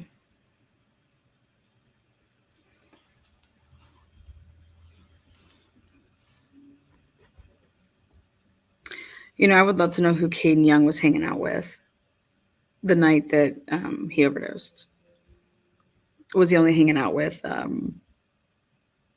whatever fraternity he was in?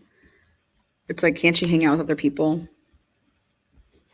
But I think that that's what the off-campus houses were for. That they're the ones that had like, you can go over there and it's whatever. All walks of life are welcomed. I don't know. But can you imagine if you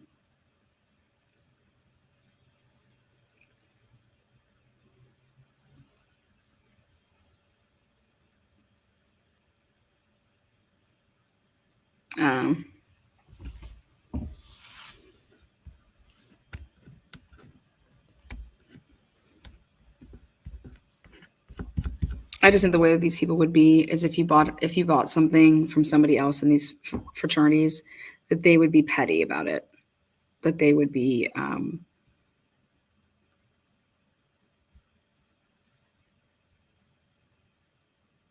they'd be going out of their way to find out if you're doing it, versus like it just coming across their path.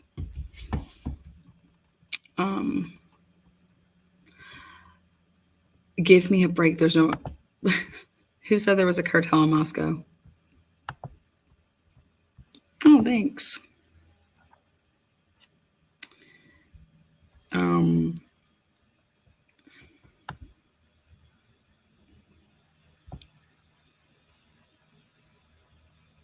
That's why I think it's important to understand that you just don't go away to college and all of a sudden, like, there has to be some comfort level that you would just start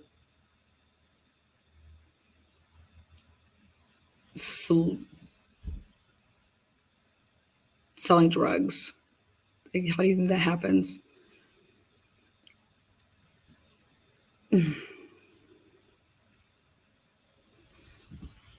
Going by the title.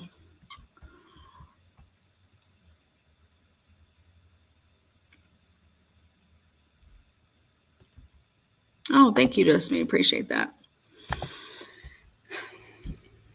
I think Brian Kohlberger would fit right in at Eco Shield. Maybe that was the problem.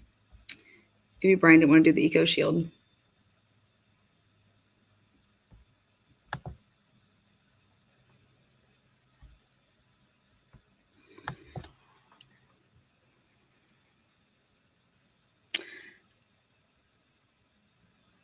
I think unless you're making your own, if you're growing your own weed and you're making your own shit, if you think about it at the end of the day, like, where are you getting your stuff? Where is it coming from? Oh, I get it from my next door neighbor, Joe. Well, where does Joe get it from? Like, it's all coming from where? I think so much of it is coming from Mexico.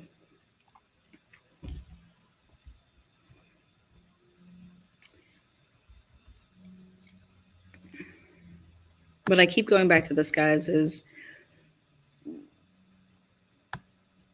you could sell drugs from 15 to 80 and never serve a day in prison if you're being protected.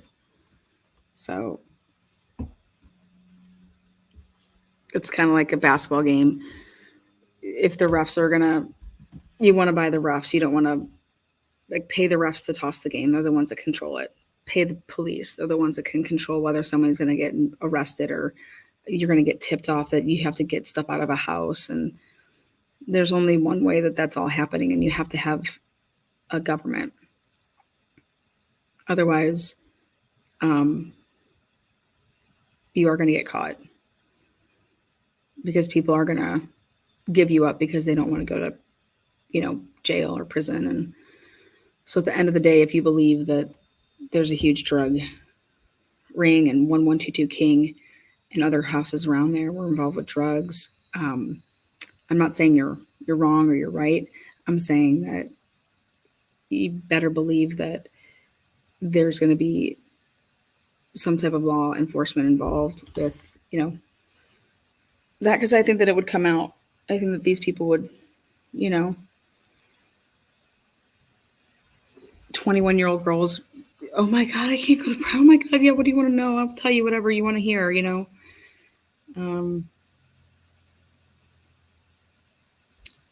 It's my thought.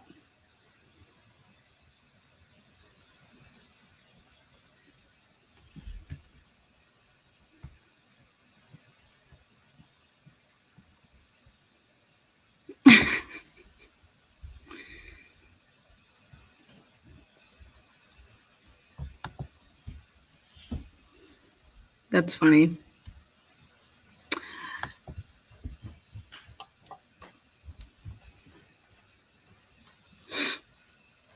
Can't stop, won't stop.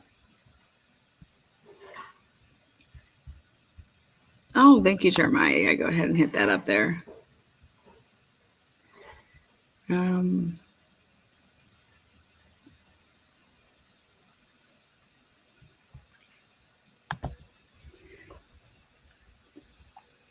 You know what's sad is that you think that you want to buy from someone that because you're trusting them and stuff like that. You're like, oh, I know so and so, But guys, people do messed up things when they're on drugs. People do messed up things for money.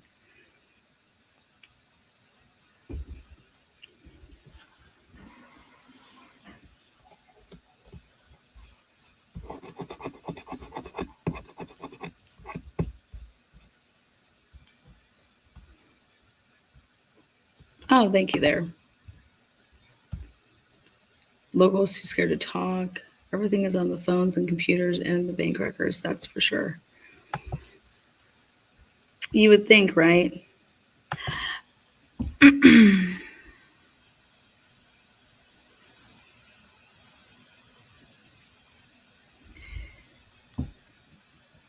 going to say it. I still think it's completely crazy to me that the amount of like partying that was going on and that nobody was there type of thing, and that nobody knew who lived there type of thing, and nobody wanted to say anybody's name.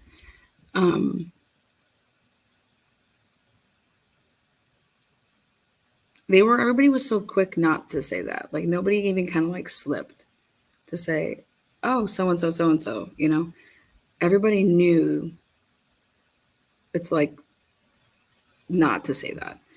And I think that that's interesting as a freshman coming in, like you wouldn't just, slip up to say whose house you were at. But nobody wanted to say anything when the cops were there. But the oldest people in the home, they were never there, except for like that 4 o'clock one when Kaylee was there, But they were at where? They're at the bar, allegedly. And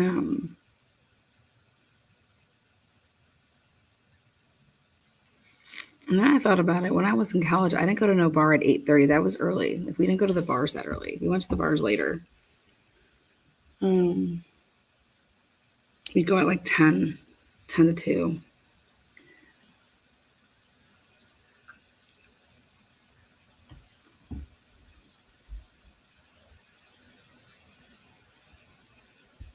I couldn't imagine people throwing parties in my house and I didn't know anybody there. And it was all underage, like freshmen and sophomores, because that's who lived there. Sophomores were living there. So their friends are like, sophomores, maybe some, but I don't know. Very interesting.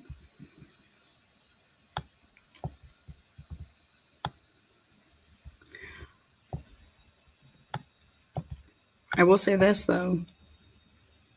If stuff was going on and I didn't want to be there because it was going on, I would have left. So I wonder if, that's part of the reason that people were leaving, that they weren't there.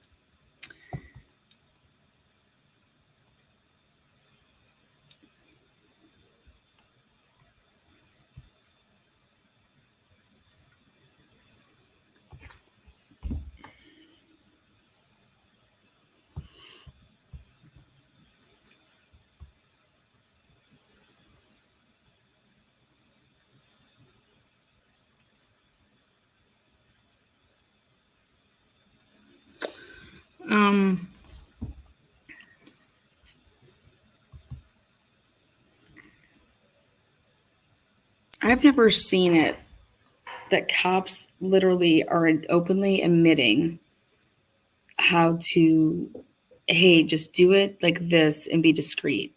Or, hey, we're only here for a noise complaint, but yet you said that the people that dropped alcohol were all underage. And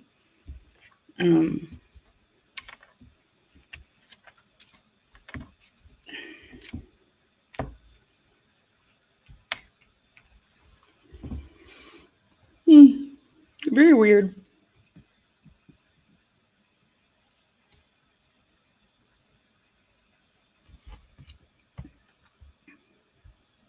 Judith, yes, back in the day.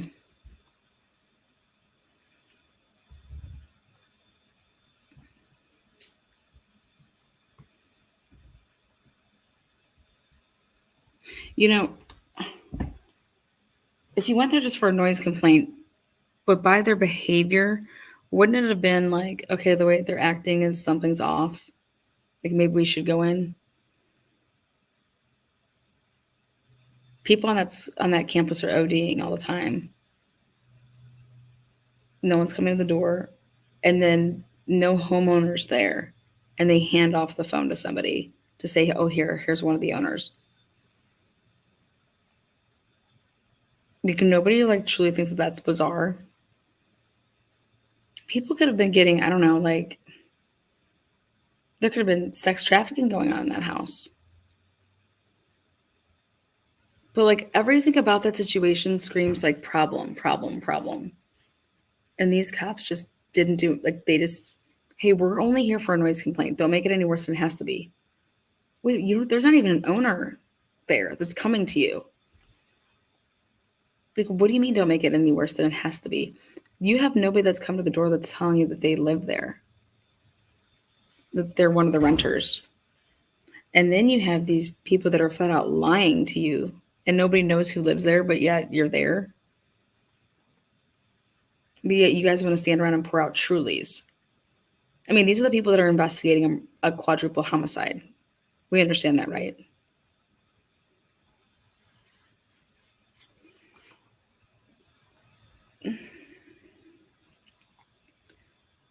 Everything is something until it's something more. You pulled somebody over because they ran a red light, but then you smelled alcohol on them. So what'd you do? You did your tests, right? You just didn't say, "Oh, I just pulled you over for the red light," and that's all. Like, just shut up and let me just do this so I can leave and you can leave. Like, I think it's more like about safety reasons. Like, I'm not saying they got to go in there and start like ruining people's lives and oh god, but the safety.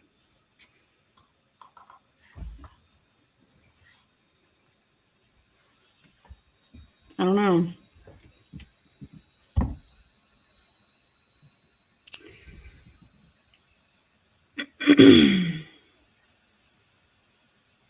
Who knows? Let's think about this. What if there were drugs in there? What if there were drugs in there and then they all would have gotten in trouble and they all would have been in jail? Let's say they all would have been in jail for, I don't know, even if it was just like a little bit, but then everybody's parents would have at least known, right? Does that save a life? Does it save 4 lives?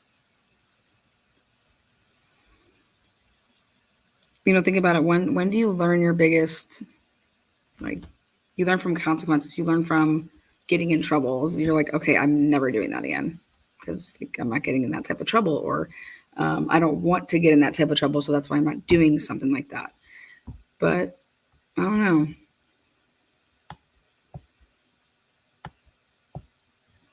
The ride along was not at each complaint. That's not true. One.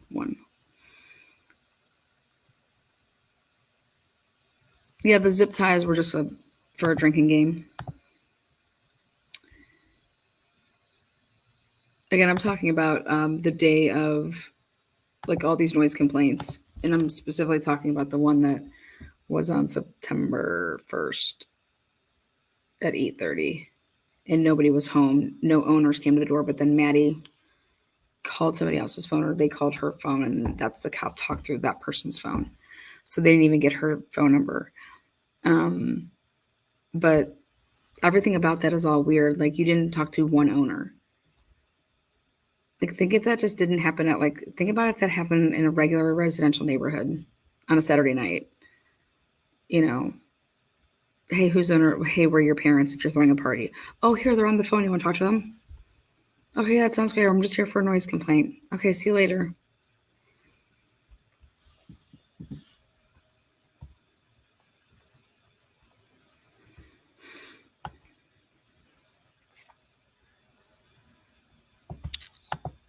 No, and they're going to keep that quiet. So,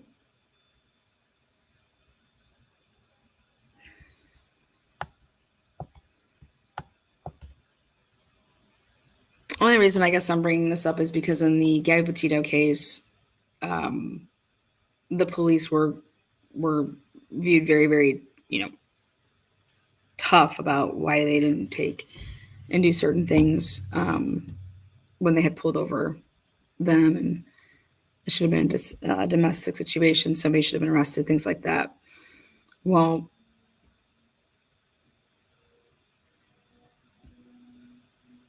yeah, I don't know. We're just here for a noise complaint. To make it anything more than it has to be. Okay. I don't know. I think it's weird. But yet they're in the middle of the field. They have all these undercovers that are just running around, tracking down underage drinking. Well, what do you think that all was? That was all underage drinking and worse, drugs, and then no homeowners are there. And I don't know, guys. I think that's just really weird.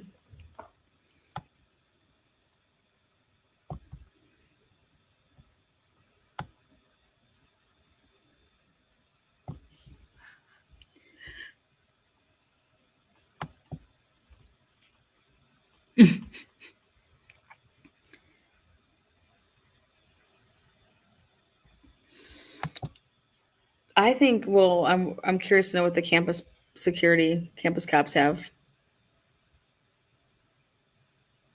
because it's like a campus thing. So I would think that'd be campus related. I'm curious to know when I'm gonna get my damn body cams.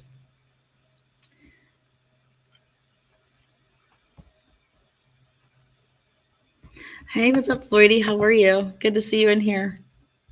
I hope you're doing fabulous. Yeah, that's what I think that they may have been university cops.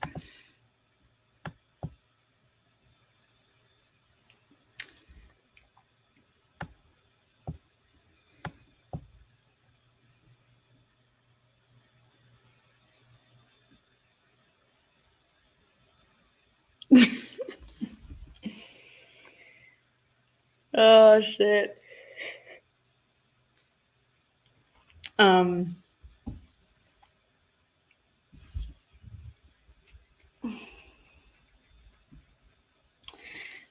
you know,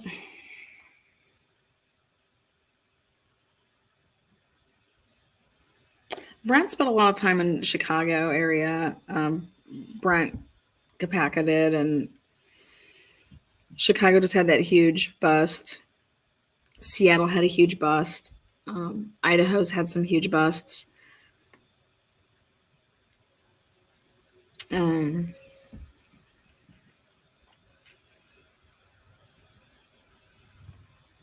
hope Anne asks Bethany and Dylan why they didn't live in the dorm. Or not the dorm, but in the sorority house. I don't know if there's paperwork that you had to fill out and what you gave as your reasoning. You know, but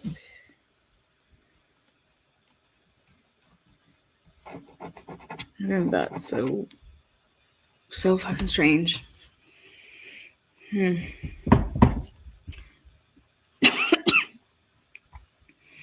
Pittsburgh had a huge bust. Gotta check that out. Idaho has gone insane everywhere.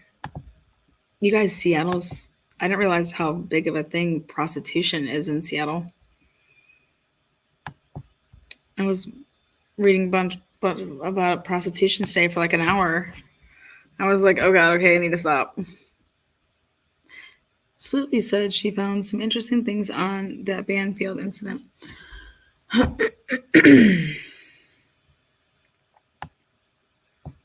What I thought was the most interesting thing about the Banfield thing is that that wasn't a called-in incident. It was so they were, like I said, undercover. They took it upon themselves to, pick this group of people. But if you think about it, you could just sit outside of every fraternity or sorority house and then just like when the people are walking away, hey, have you been drinking tonight? Well, you sound like you've been drinking. Okay, well, how old are you? Okay, yeah. You could pop everybody on that campus that's underage.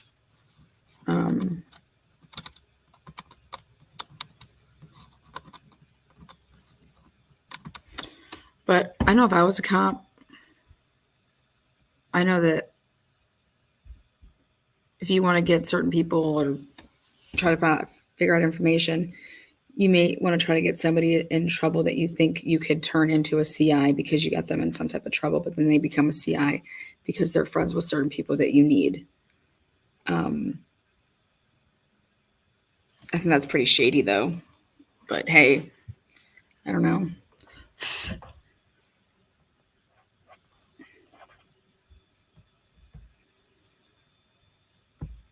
No, I do not. I do not think that they were calling because they were afraid. Not at all. You don't.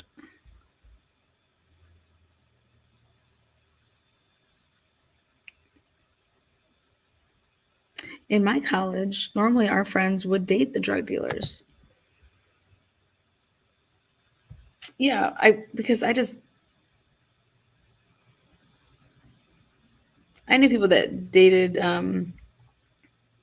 people that sold like weed. Nobody was walking around with fentanyl and shit like that. Prostitution is huge in my town. Escorts, massage parlors, happy endings.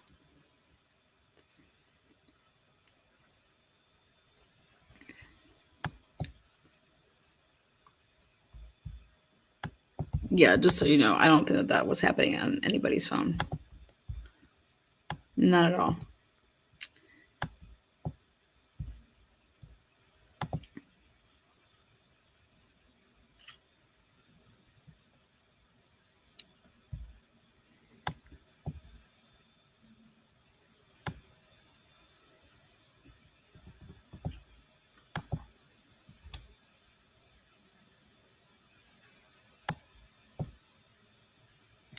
I loved my weed dealers back in the day. Hmm. You know, you know how that guy tried to buy from Emma again, and she's like, "Hell no, I'm not." Basically, like he just died or whatever.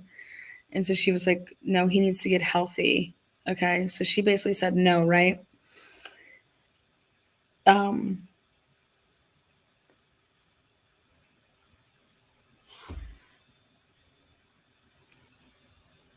don't you think, okay, if you're running a business and you have the right to sell drugs to whoever you want, so wouldn't you want to like not sell to certain people?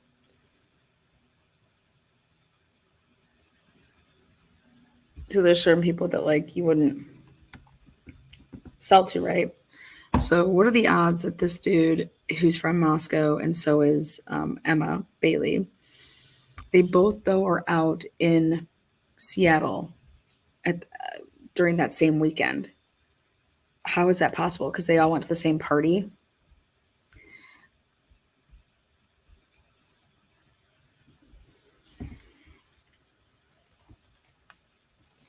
I knew people that went that would come down, like go to like OU or come over to Ohio State or go to Cincinnati or whatever. They would already come with their shit that they had. They weren't scoring the drugs on that campus. They already had their stuff that they were, you know, bringing down in their car. So, but that's a pretty large stretch that Emma is selling drugs in Idaho and then she's also selling drugs in Seattle. Think about that. Or was it just something that that kid knew her and he saw her? Oh, hey, hey, Emma, do you have any like stuff on you? Can I get some? Because he just knows her from home, like in Moscow. Um,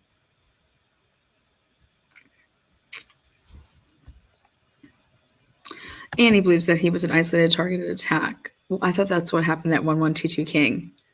Isolated targeted attack. Um, well, Eco Shield is cleaning all the money, Tracy. If you did not get to see Eco Shield, rewind back. But Eco Shield is cleaning the bugs and cleaning the money.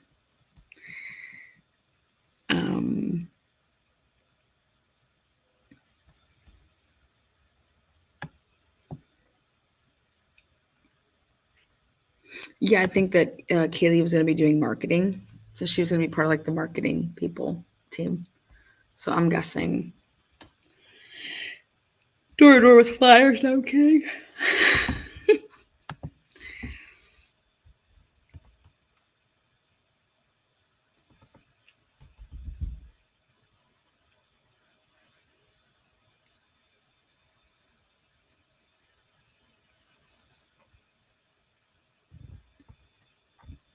Monica says those kids were ticketed for drinking, not stumbling. Why were they ticketed at all?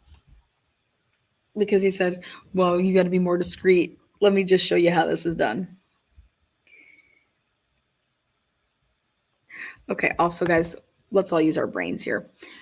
1122 King is not the only party house on Moscow's campus. Okay, so where's the other party houses? You know, you can't just think that just can't be the only party house. So where do these people party? I bet there's turf wars. I told Adam everything.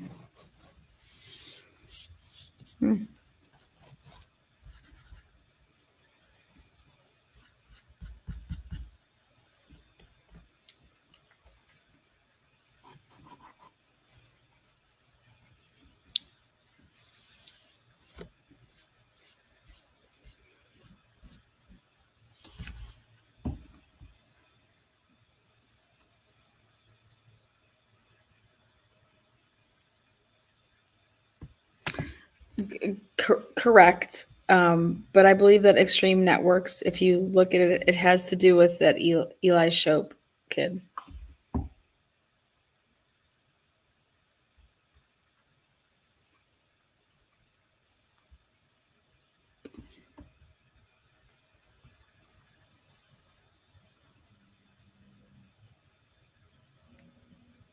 Well, God, I would hope Seattle is in Washington.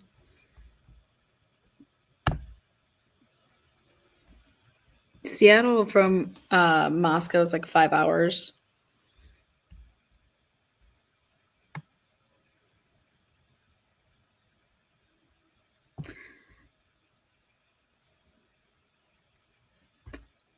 Oh yeah, that's why I believe that her LinkedIn isn't up.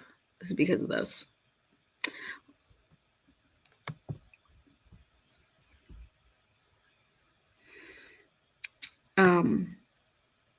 I'm gonna go ahead and say this too. How does nobody want to talk about the fact that everybody was stabbed to death, right? And yet all of their social medias, it's all about like people don't have guns. People have knives. Like they're joking around. And it's always with knives. It's always like just weird, creepy shit. I'm sorry, but we didn't do that in college. We didn't like, I don't know, put on masks and joke around with knives. Like, nobody thinks that's weird. And then they ended up getting stabbed to death. Like, not just like they were killed with guns or whatever, but they were stabbed. Like, come on. Like, that's just so.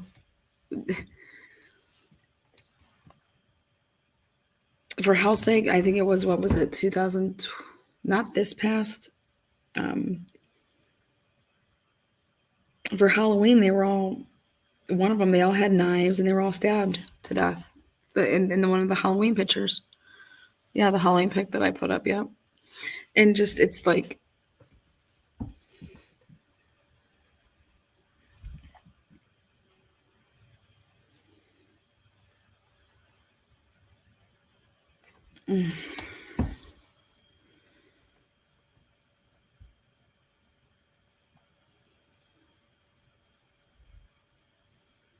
knives are untraceable, yep, and quieter, yep.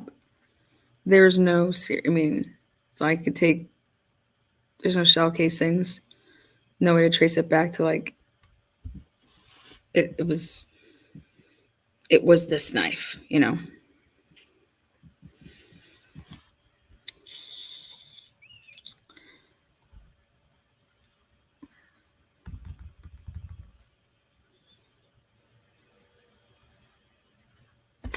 What about their cell phones?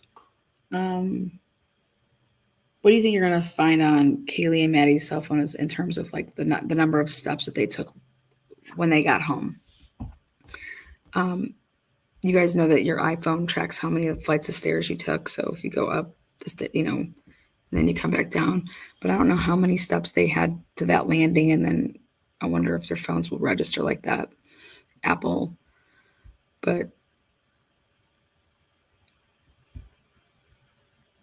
I'm curious to know when they stopped like taking any steps.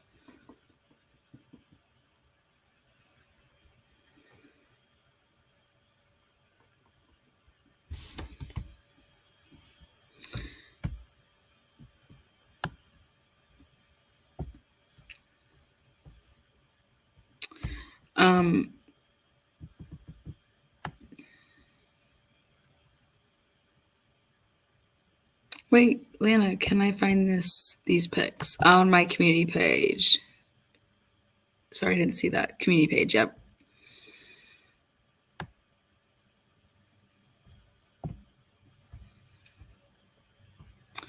As long as if you have your phone in your hand and you're walking around, you're going to be able to get your steps.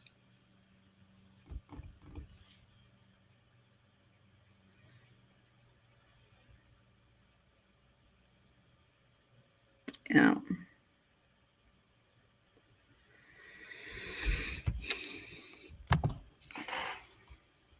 Yeah, I was hung up with that from at the beginning when someone's talking about a hostage situation, and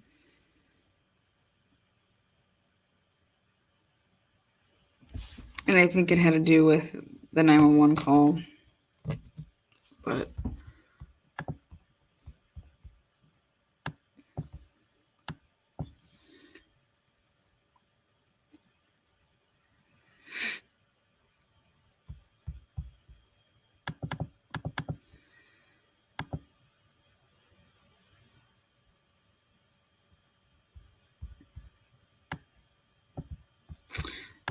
thank you there.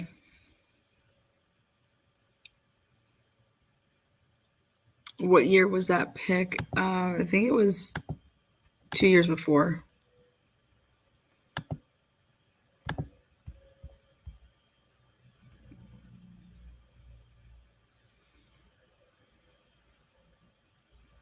J-Dub says, I just feel like there's something missing. Yeah. Yep. There's a big piece of the puzzle missing.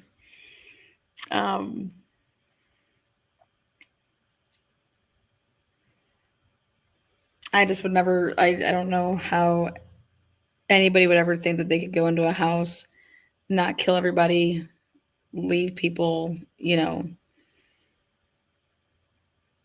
alive, and you hear all the screaming allegedly because people weren't sleeping. And then what are the odds that this person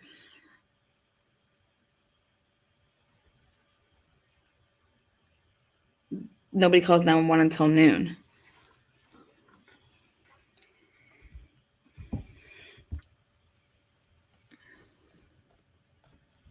But yet there was an eyewitness. Crazy. Lana, who is in this pic? I can't tell which girls. It's so crazy. Xana's in that picture. She's the second one to the right. And Emily's in that picture. The other people, I don't know. I didn't look at it long enough. I was just paying attention to Emily and Xana. Because they were super close, and then I think something happened there.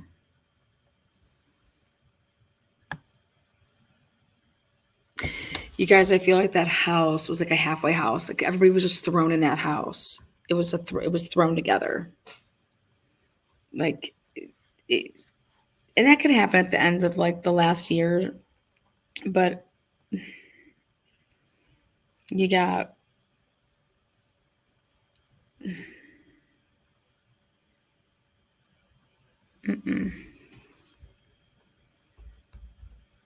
two sophomores, one junior, two seniors.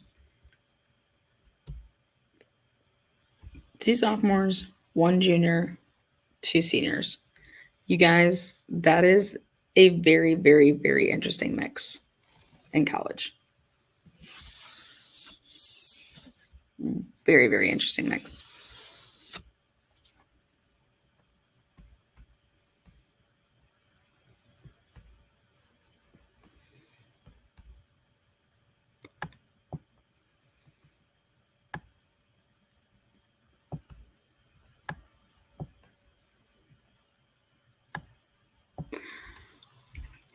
Right now, my scale is more heavy on that the people that were murdered knew something. I don't believe it was the wrong place at the wrong time. Because if that's the case, then I believe that Dylan and Bethany would be deceased. But wrong place, wrong time. No. Who's at the wrong place at the wrong time when that's your house and it's 4:00 in the morning? Make sense? Like, that's not the wrong place at the wrong time. You live there. It's 4:00 in the morning. Where are you supposed to be? In my bed sleeping. Or just like even just at my home sleeping. I'm supposed to be at my home. So how can you say wrong place, wrong time type of thing? I'm sorry, but you can't. Where else are you supposed to be?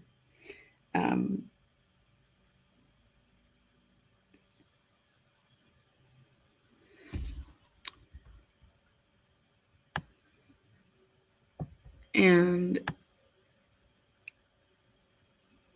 you got to know there's 6 people or 5 people that live in that house, possibly 6 at one point, depending on what's up with the 6th roommate. I think it's personally just a name that was on the lease. The only reason it was still on the lease is because somebody had sublet, but whatever.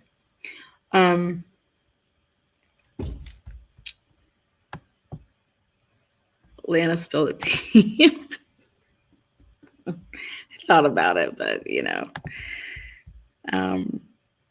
it's just logic. I mean, it's wrong place, wrong time. I mean, unless we want to talk more about if Kaylee was supposed to be there or not.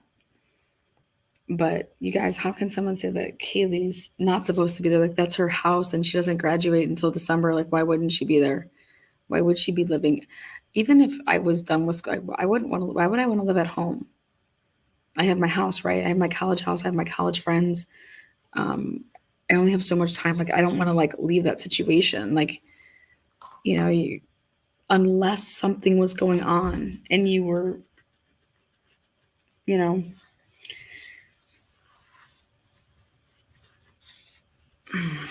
unless I was dating somebody that was back at home, and therefore like I started talking to them, and so they were back in my hometown. So I was, staying at home or whatever. The other thing that I think is interesting is, didn't Kaylee have to still finish classes? I get that she was graduating in December, but like, what about all of her classes that you go up until December? Something isn't right with that. It doesn't mean that I don't think that it just something's weird. Maybe she told her teachers that she was going to be, hey, can I do this online or something? Don't know.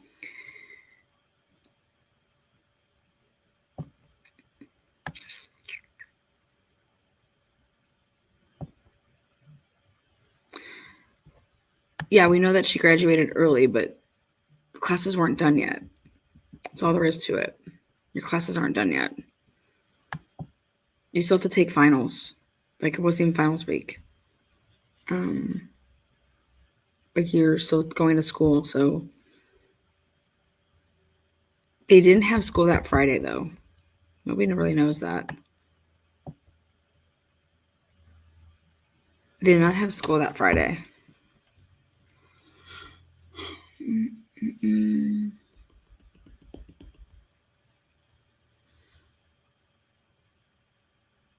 She wasn't already moved out and only back for the weekend, then graduated after Thanksgiving break and bounce. I don't know. I don't think that whole story's there.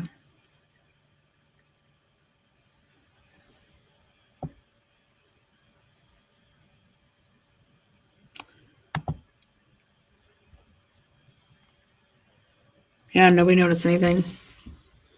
How about his freaking class? How about his students? He has to teach. Your hands are so, like when you're teaching, your hands are just right there. Your hands are, your face, your.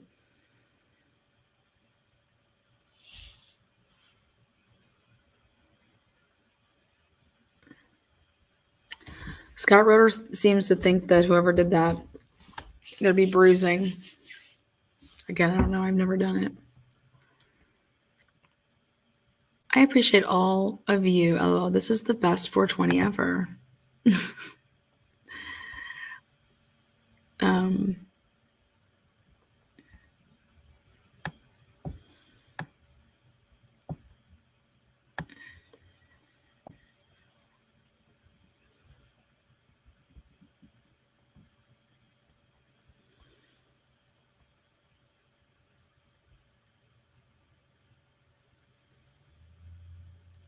You know how Kaylee's sister, she was adamant. She comes out and she's like, what are you guys doing in Moscow still? You need to get out of there. Get out of there now.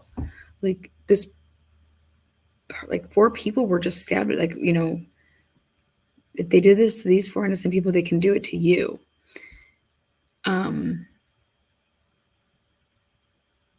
That comment is everything but targeted attack.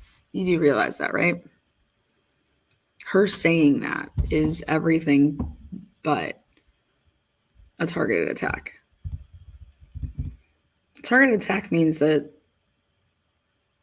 yeah, you may have just killed your wife and I'm sitting right next to you in the restaurant and you're eating and I'm eating and I'm totally not going to get hurt.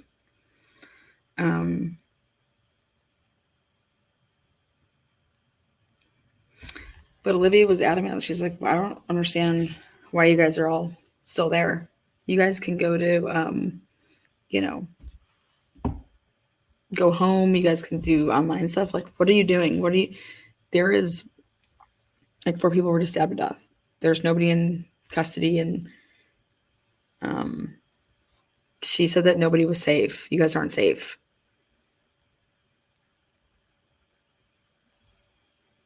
Why do you think she said that?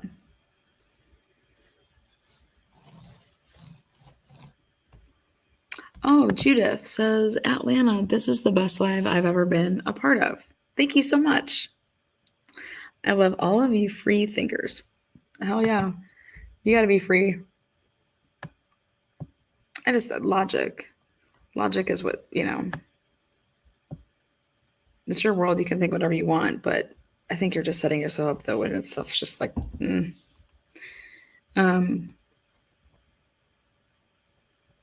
Lana, do you think it's possible Dylan was the person that showed this person where to go?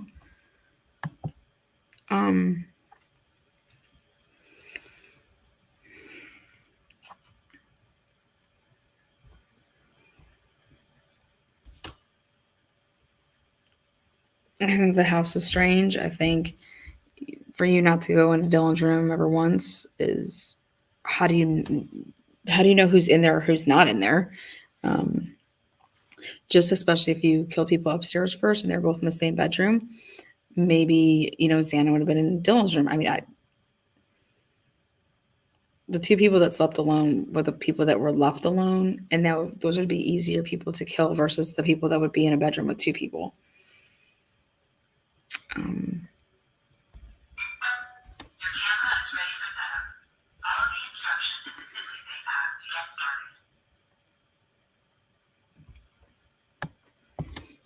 I think somebody got a phone call that night.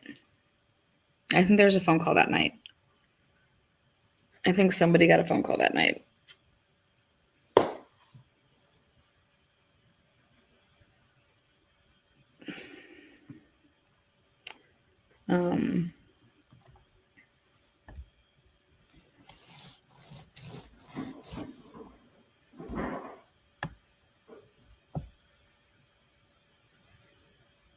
Cheers, free thinkers. Sit in jail all this time if he wasn't involved in this. He just knows it has to be a process. What do you say, like sit in jail? I mean, it is a process. Like,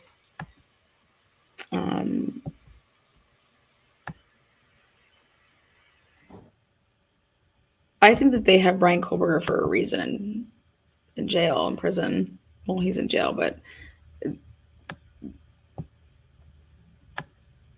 he's there for a reason.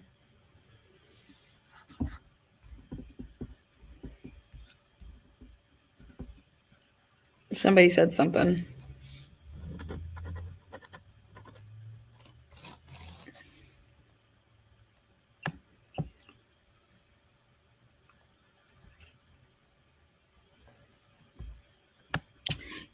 Yep. They said that she was shot. Yep.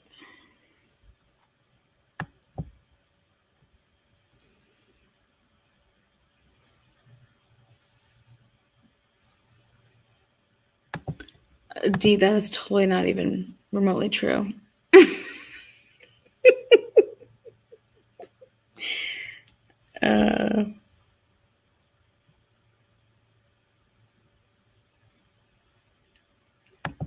But I still love you.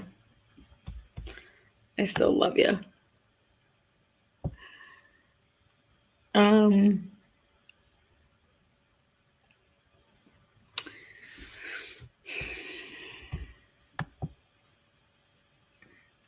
Oh, it was definitely staged with that sheath.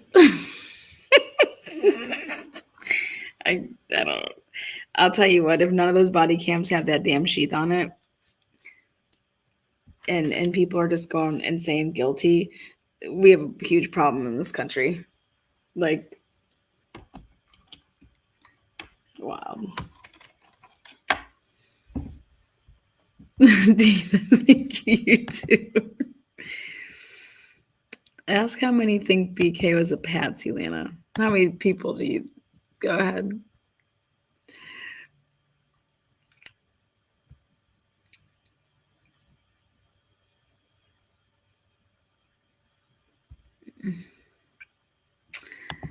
There's definitely a possibility of that.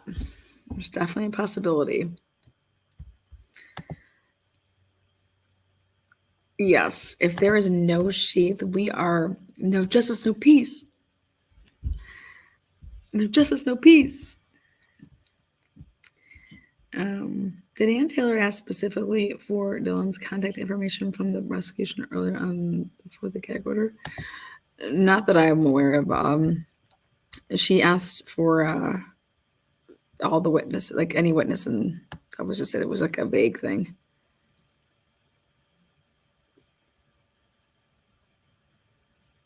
All right, I'll spill some tea.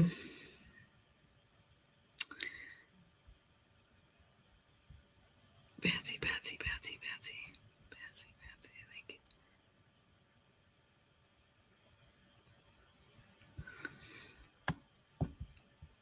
you. Okay. My tea goes back to law enforcement wanting to clear people publicly and why they felt the need to do this.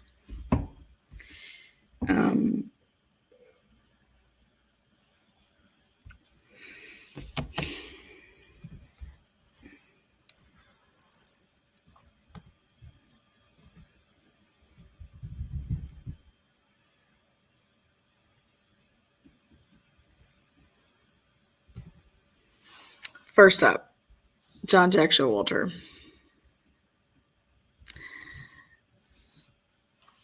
Why didn't law enforcement just release them walking down from the bar together? No audio. Boom. Done. Handled. Right? They were together. Nobody would have thought that he's stalking them. Period. Right? Because it looks sus because he didn't order food. He's at a food truck, but he pops his hood, all that stuff. It looks so sus, right?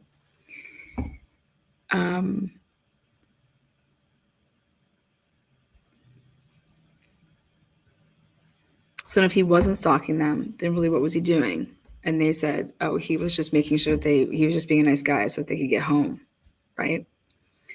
Well, on the same night that he's just trying to be a nice guy to make sure that they get home safely, was that a normal routine of his? Did he always do that? Did somebody ask him to do that? Because think about that. On a night that you never have done that, you're asked to do that, or you just decide to do that, and they get murdered. Talk about fucking sick. Like,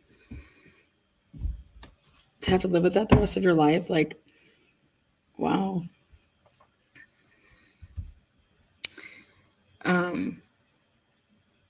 But really, it would have been no different if he would have still drove them home, because they still would have died, right? Because they died at 4 o'clock in the morning.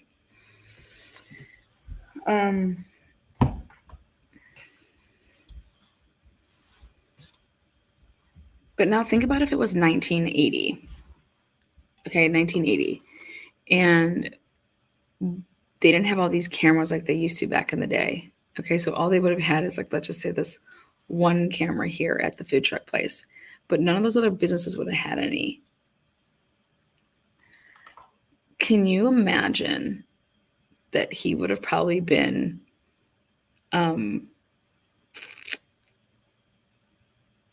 like arrested?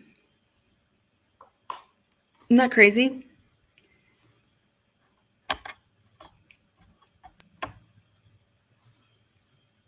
Back in the day with no technology the way it is, and that's the only thing that we would have had, he would have been like totally all in, like, this is our guy. Like, he's totally stalking them. He needs a food truck. He's doing this, he's doing that.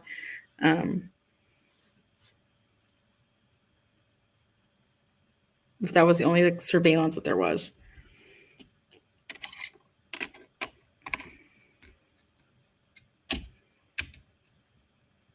But so here, check this out. Law enforcement purposely wanted us to, like, yeah, let them keep thinking that it's, like, let them keep doing that, like, talking about, you know, Showalter. Because they could have so easily cleared it up, guys, because they so easily cleared up all this other bullshit. The moment that we talk about the couple in Oregon, could it be connected? The moment that Brett is shot, could it be connected? No, like they shut that shit down like boom. But they wouldn't shut Showalter down. Isn't that weird?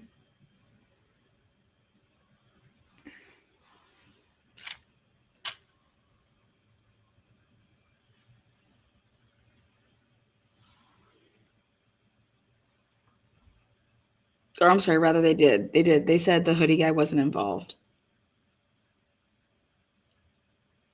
They said the hoodie guy wasn't involved. I do apologize. They said that the hoodie guy wasn't involved. But to like the whole world, they're like, what are you talking about? How could the hoodie guy not be involved? Who is the hoodie guy? Who behaves like that right before someone gets murdered? You know?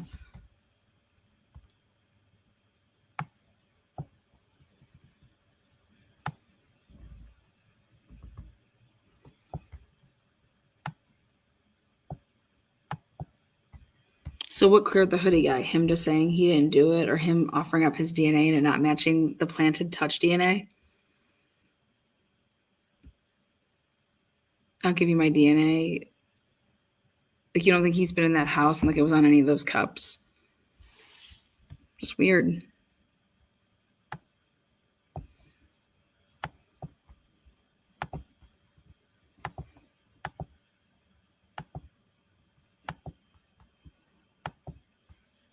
They publicly cleared everybody and anybody that we publicly knew about. But if we didn't have any, I shouldn't say that. What's the word I want to use?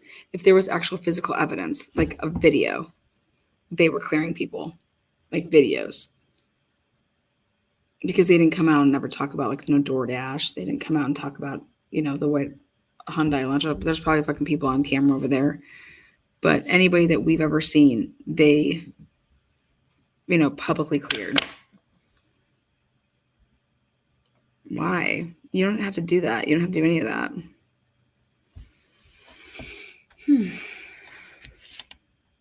Better yet, how did you know? Like, how do you know that they're not involved?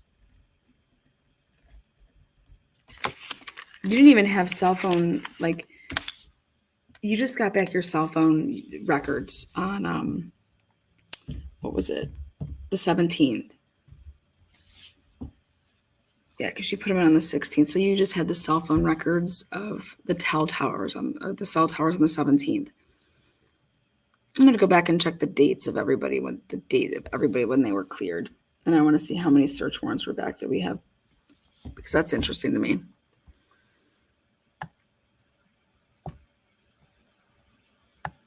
Yep, there you go. Somebody caught it right there.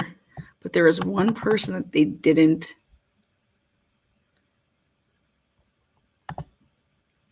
clear right away, and that was Jack D.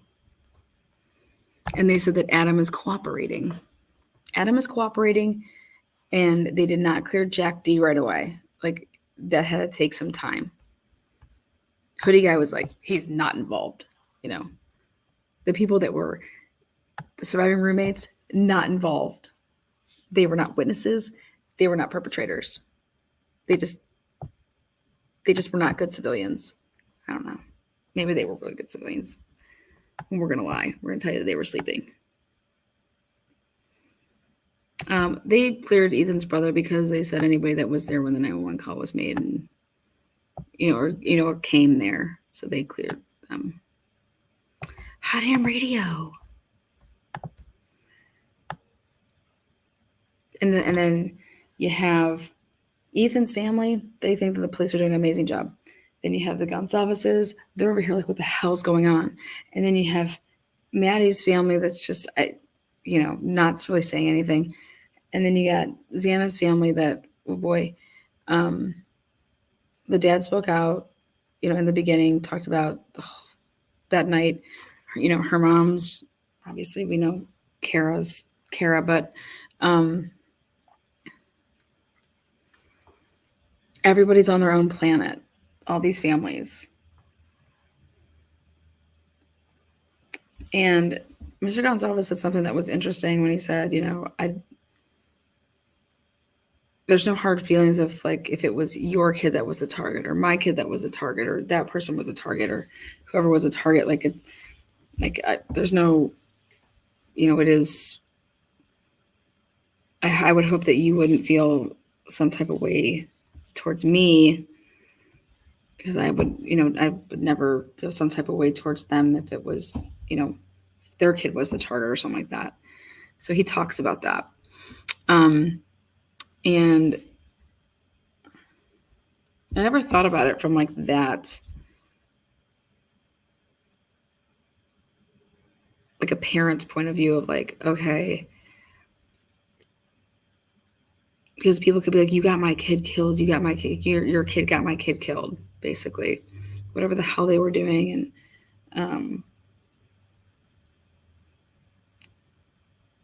And is that the reason that they've kept these families, kind of like apart? In my opinion, they've kept them apart. I can't believe that they never talked to them all together. I can't believe that they would never think that that would help the investigation for them. Like, hey, what have your kids been saying to you guys?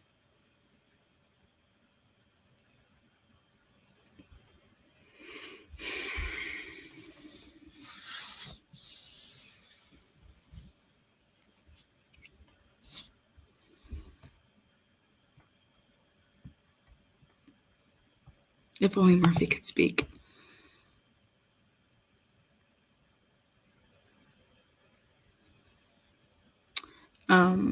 Yeah, usually families would come together.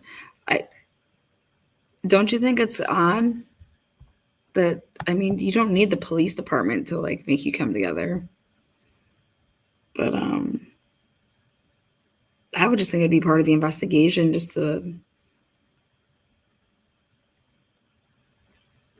interview everybody separately and then put them all in a room to see, I would treat them all the same as victims like they should be, I don't know.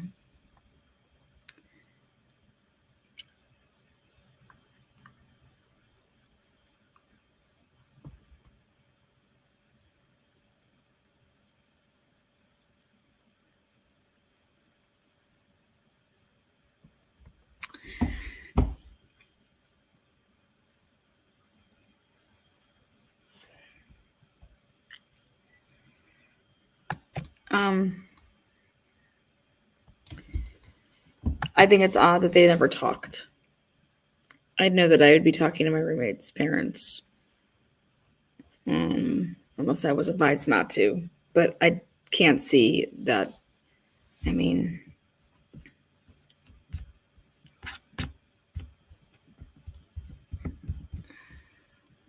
all strange. It's all disconnected. I just feel like it's triangulation. I feel like it's I don't know. I would start calling these people's parents. I'd be like, hey, what have you heard? Hey, what have you heard? What's going on? Like, I'm not getting anywhere with anybody. Like, hey, what are you being told?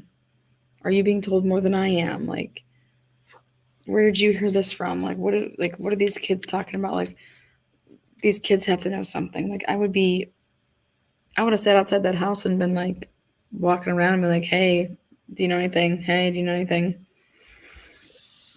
I don't know. But even go to the night of, I guess, the candlelit. They're all scattered all across like the president's booth or whatever. They're all like they're all sitting so far away from each other. It's very, very. And then you look at the Malaysia flight, the 370 flight that went missing. By the way, I was obsessed with finding that damn fucking flight. But what I thought was super weird about that is that you have these 4 families. We're not going to have them anywhere near each other. But then you take all the families from the people that are missing off the Malaysia flight and you put them all in this little tiny room and they're all just like crying and screaming. And it's just complete. I mean, that was so crazy. Did you guys see the Netflix documentary on that? I might go ahead and watch an episode tonight. We are all over it.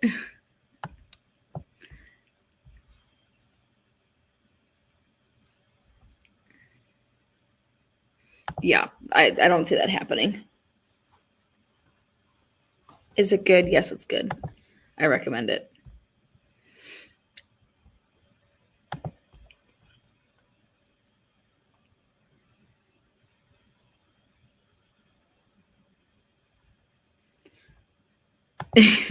There you go. I'd be at Moscow, please, packing heat. Yeah. I would have been at every one of those press conferences. It's just, I don't know. Where did that actually fly to?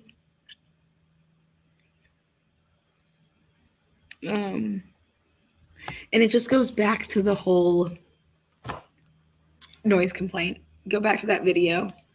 And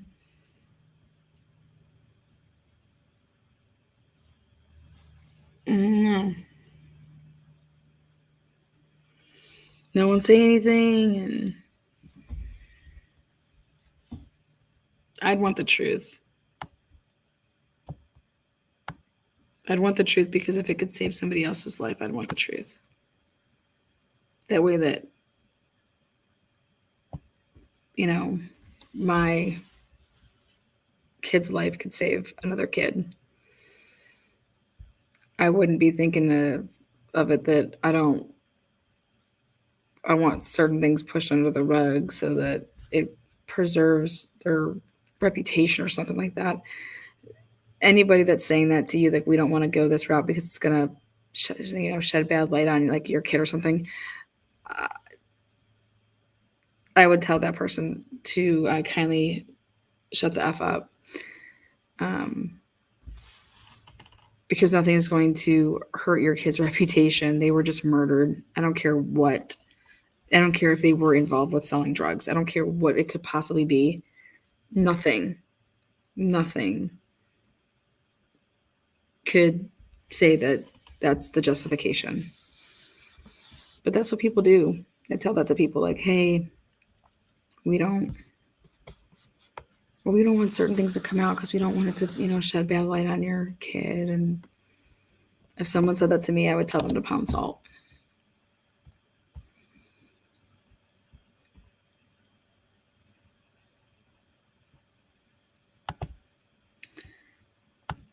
Why is Bill Thompson in the police department on 2 totally different pages? Because the investigation, in my opinion, was going a certain direction and had to make a complete left or a complete right. Something happened.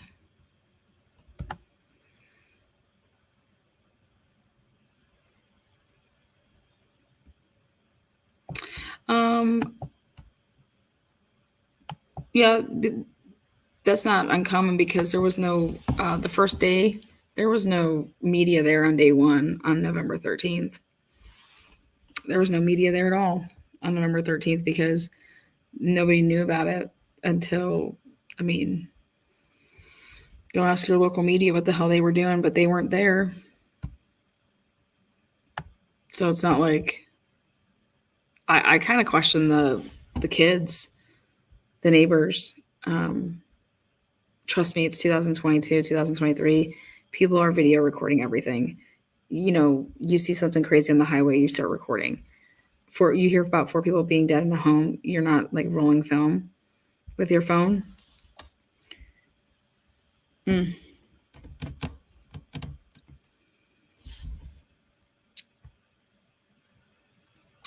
No, it doesn't. The gag order does not prevent that.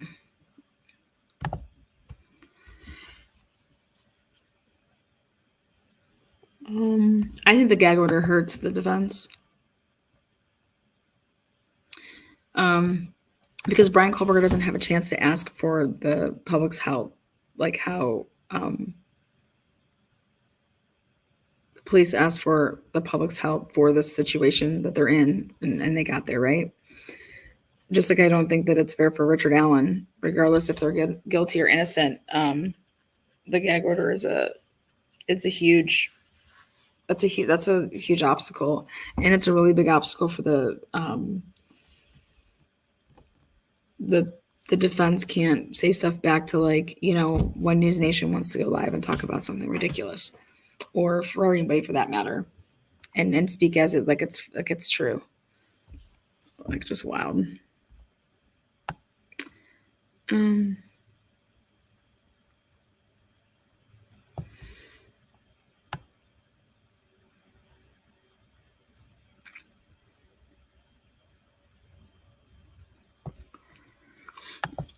Monica, that's because that they were there. The news showed the bodies coming out because they actually had cameras there. I don't believe any media was there yet. So you'd have to ask, why aren't people asking the hard questions to, the local, where's it at? How about this? When I'm in Moscow, I'm going to go knock on the door and say, hey, I'm just curious, why weren't you guys there on Sunday to go live from 1122 King? When was your guys' first touchdown? When did you guys get there? We can start. We can at least know this, that the bodies weren't out of there before 5 or 5:30 because the coroner still hadn't gone in yet. So then you got to ask these local stations when they were there. That's the kids' cameras. That's interesting to me because they should be. People leak that stuff all over the internet. Every being erased off the internet gets me. Yep, we'll be there.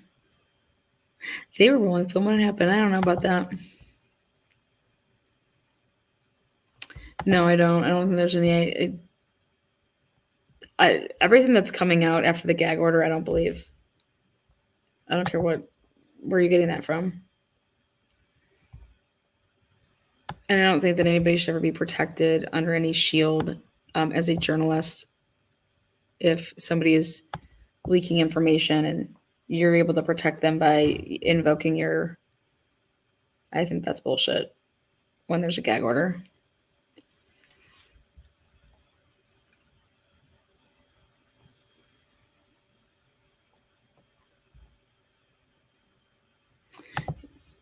Amen, Mountain Mama, me too.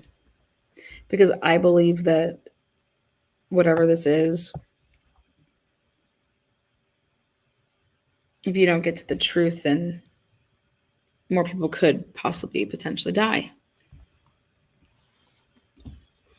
Even if you got to the truth of, even if it is Brian, and that for some reason he was obsessed with all 4 of them and wanted them all to himself. Remember when they said that we were trying so hard to find that Kaylee had a stalker and we couldn't find it? We could not find Kaylee having a stalker. We went through we remember all that talk about Kaylee having a stalker and that they did all this stuff to look for it and they couldn't find it. But now Brian Kober has said to stalk somebody. So if they say that it's Kaylee, are we gonna all be like, what the hell? No, that's fine. We were allowed to lie to you, so we just told you guys that.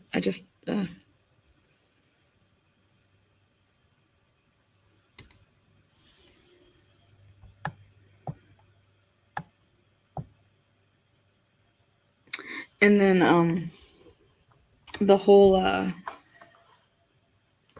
it's hard to stalk somebody when you're on totally opposite schedules to stalk somebody. For example, if I work first shift and you work third shift and you sleep during my time and I'm up during your time that you're sleeping and vice versa, that'd make it hard for you to stalk me, right? To physically stalk me, right? But everybody wants to talk about, but it's 2022 and you can just stalk people by social media. Okay, so then you can't have both ways. But he was then driving over there 12 times, which is once per week.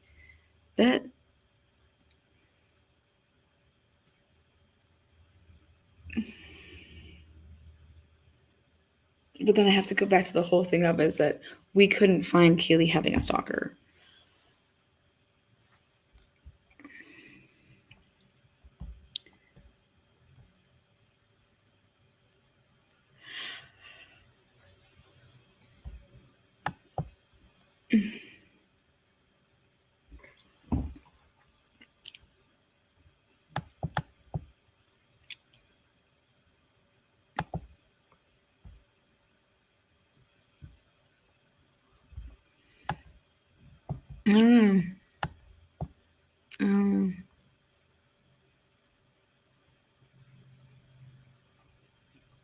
Who the fuck thinks about what?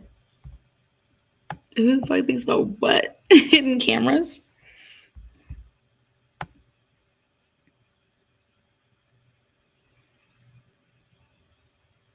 There was a toxicology done.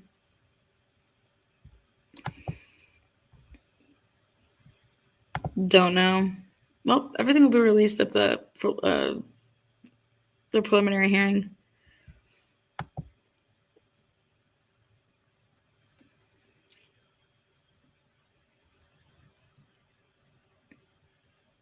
Yep, that's true.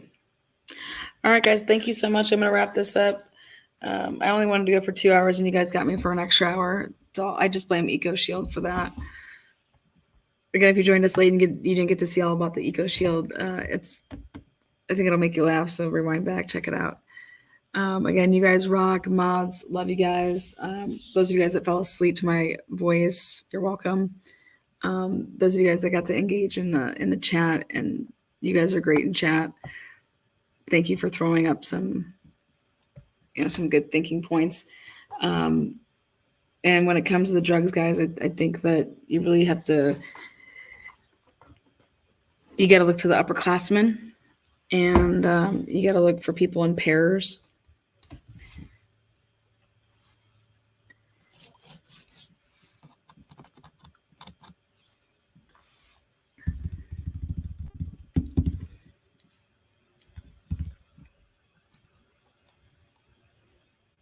And I know that if I saw somebody cutting up some stuff and trying to make more money and people were ODing off of it, I'd have a problem with it. Be well and be safe. Fight for justice. Oh, thank you there. Appreciate that. Fun chat tonight. Yeah. The chatters are always good. All right, guys. Take care. Hot Ham, thanks for, just pile driving people with that wrench. Oh, yeah. And hopefully you guys all enjoyed your 420. So those of you guys that 420 it up. Banfield got fired. What? When? J-Dubs, much love back to you.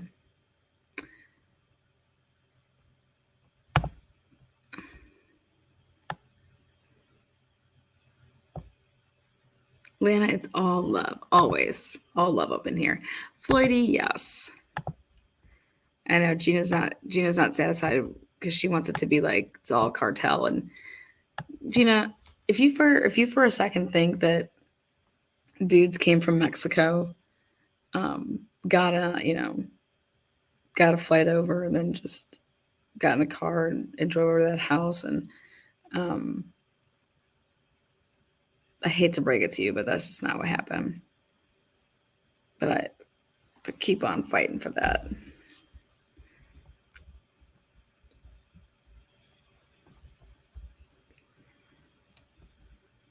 Maybe they were back on all their rent. Maybe none of them were paying any rent. Maybe we should find out about their rent payments. Maybe they were not up on their rent payments, Gina. And they thought they could just make up for those rent payments and just sell some drugs. Right, Gina?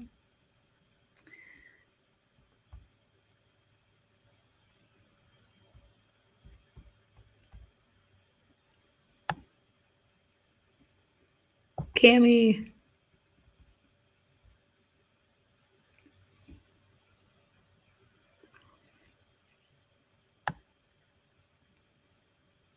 The rent cartel. There you go. Also, guys, come on, think about it. all the cameras that they have, they're able to catch all these people on all these cameras that night, you know, but yet not a single one of them catch Brian Kohlberger, just a vehicle.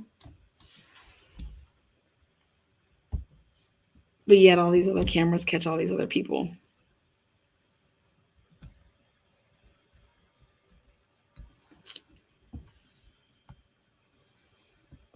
The college cartel.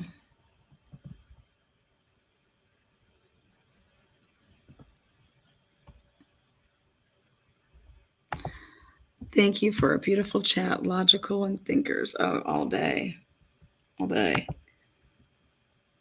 Atlanta did a news story tonight about BK cyber-stalking and then bugging a coworker's house. What?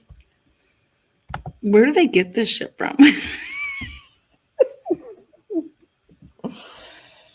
I want to know who the first person is going to be to come forward and say, I had sex with that man.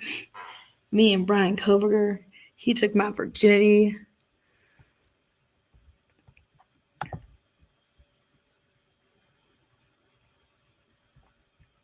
Over or under 21. Over or under to lose his virginity. Over 21 or under 21. We'll let you guys sleep on it. But that's the Vegas odds are out. Brian Kohlberger's virginity. Over or under 21.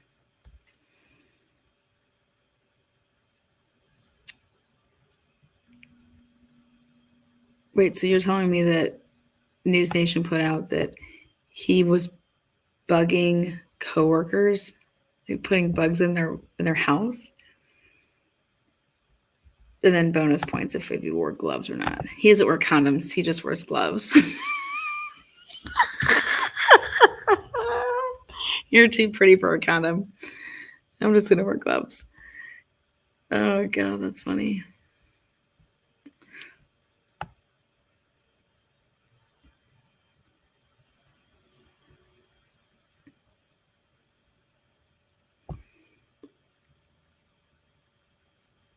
Mm-mm-mm.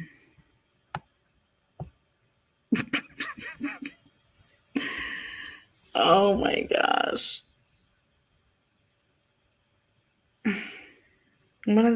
He bugged one of his coworkers. I should probably look at the last part of the News Nation thing. All right, guys. I'll see you guys. Take care.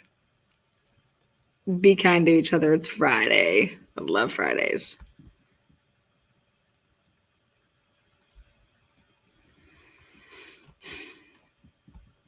Bugged my coworkers. How do you even do that? Why? Boring.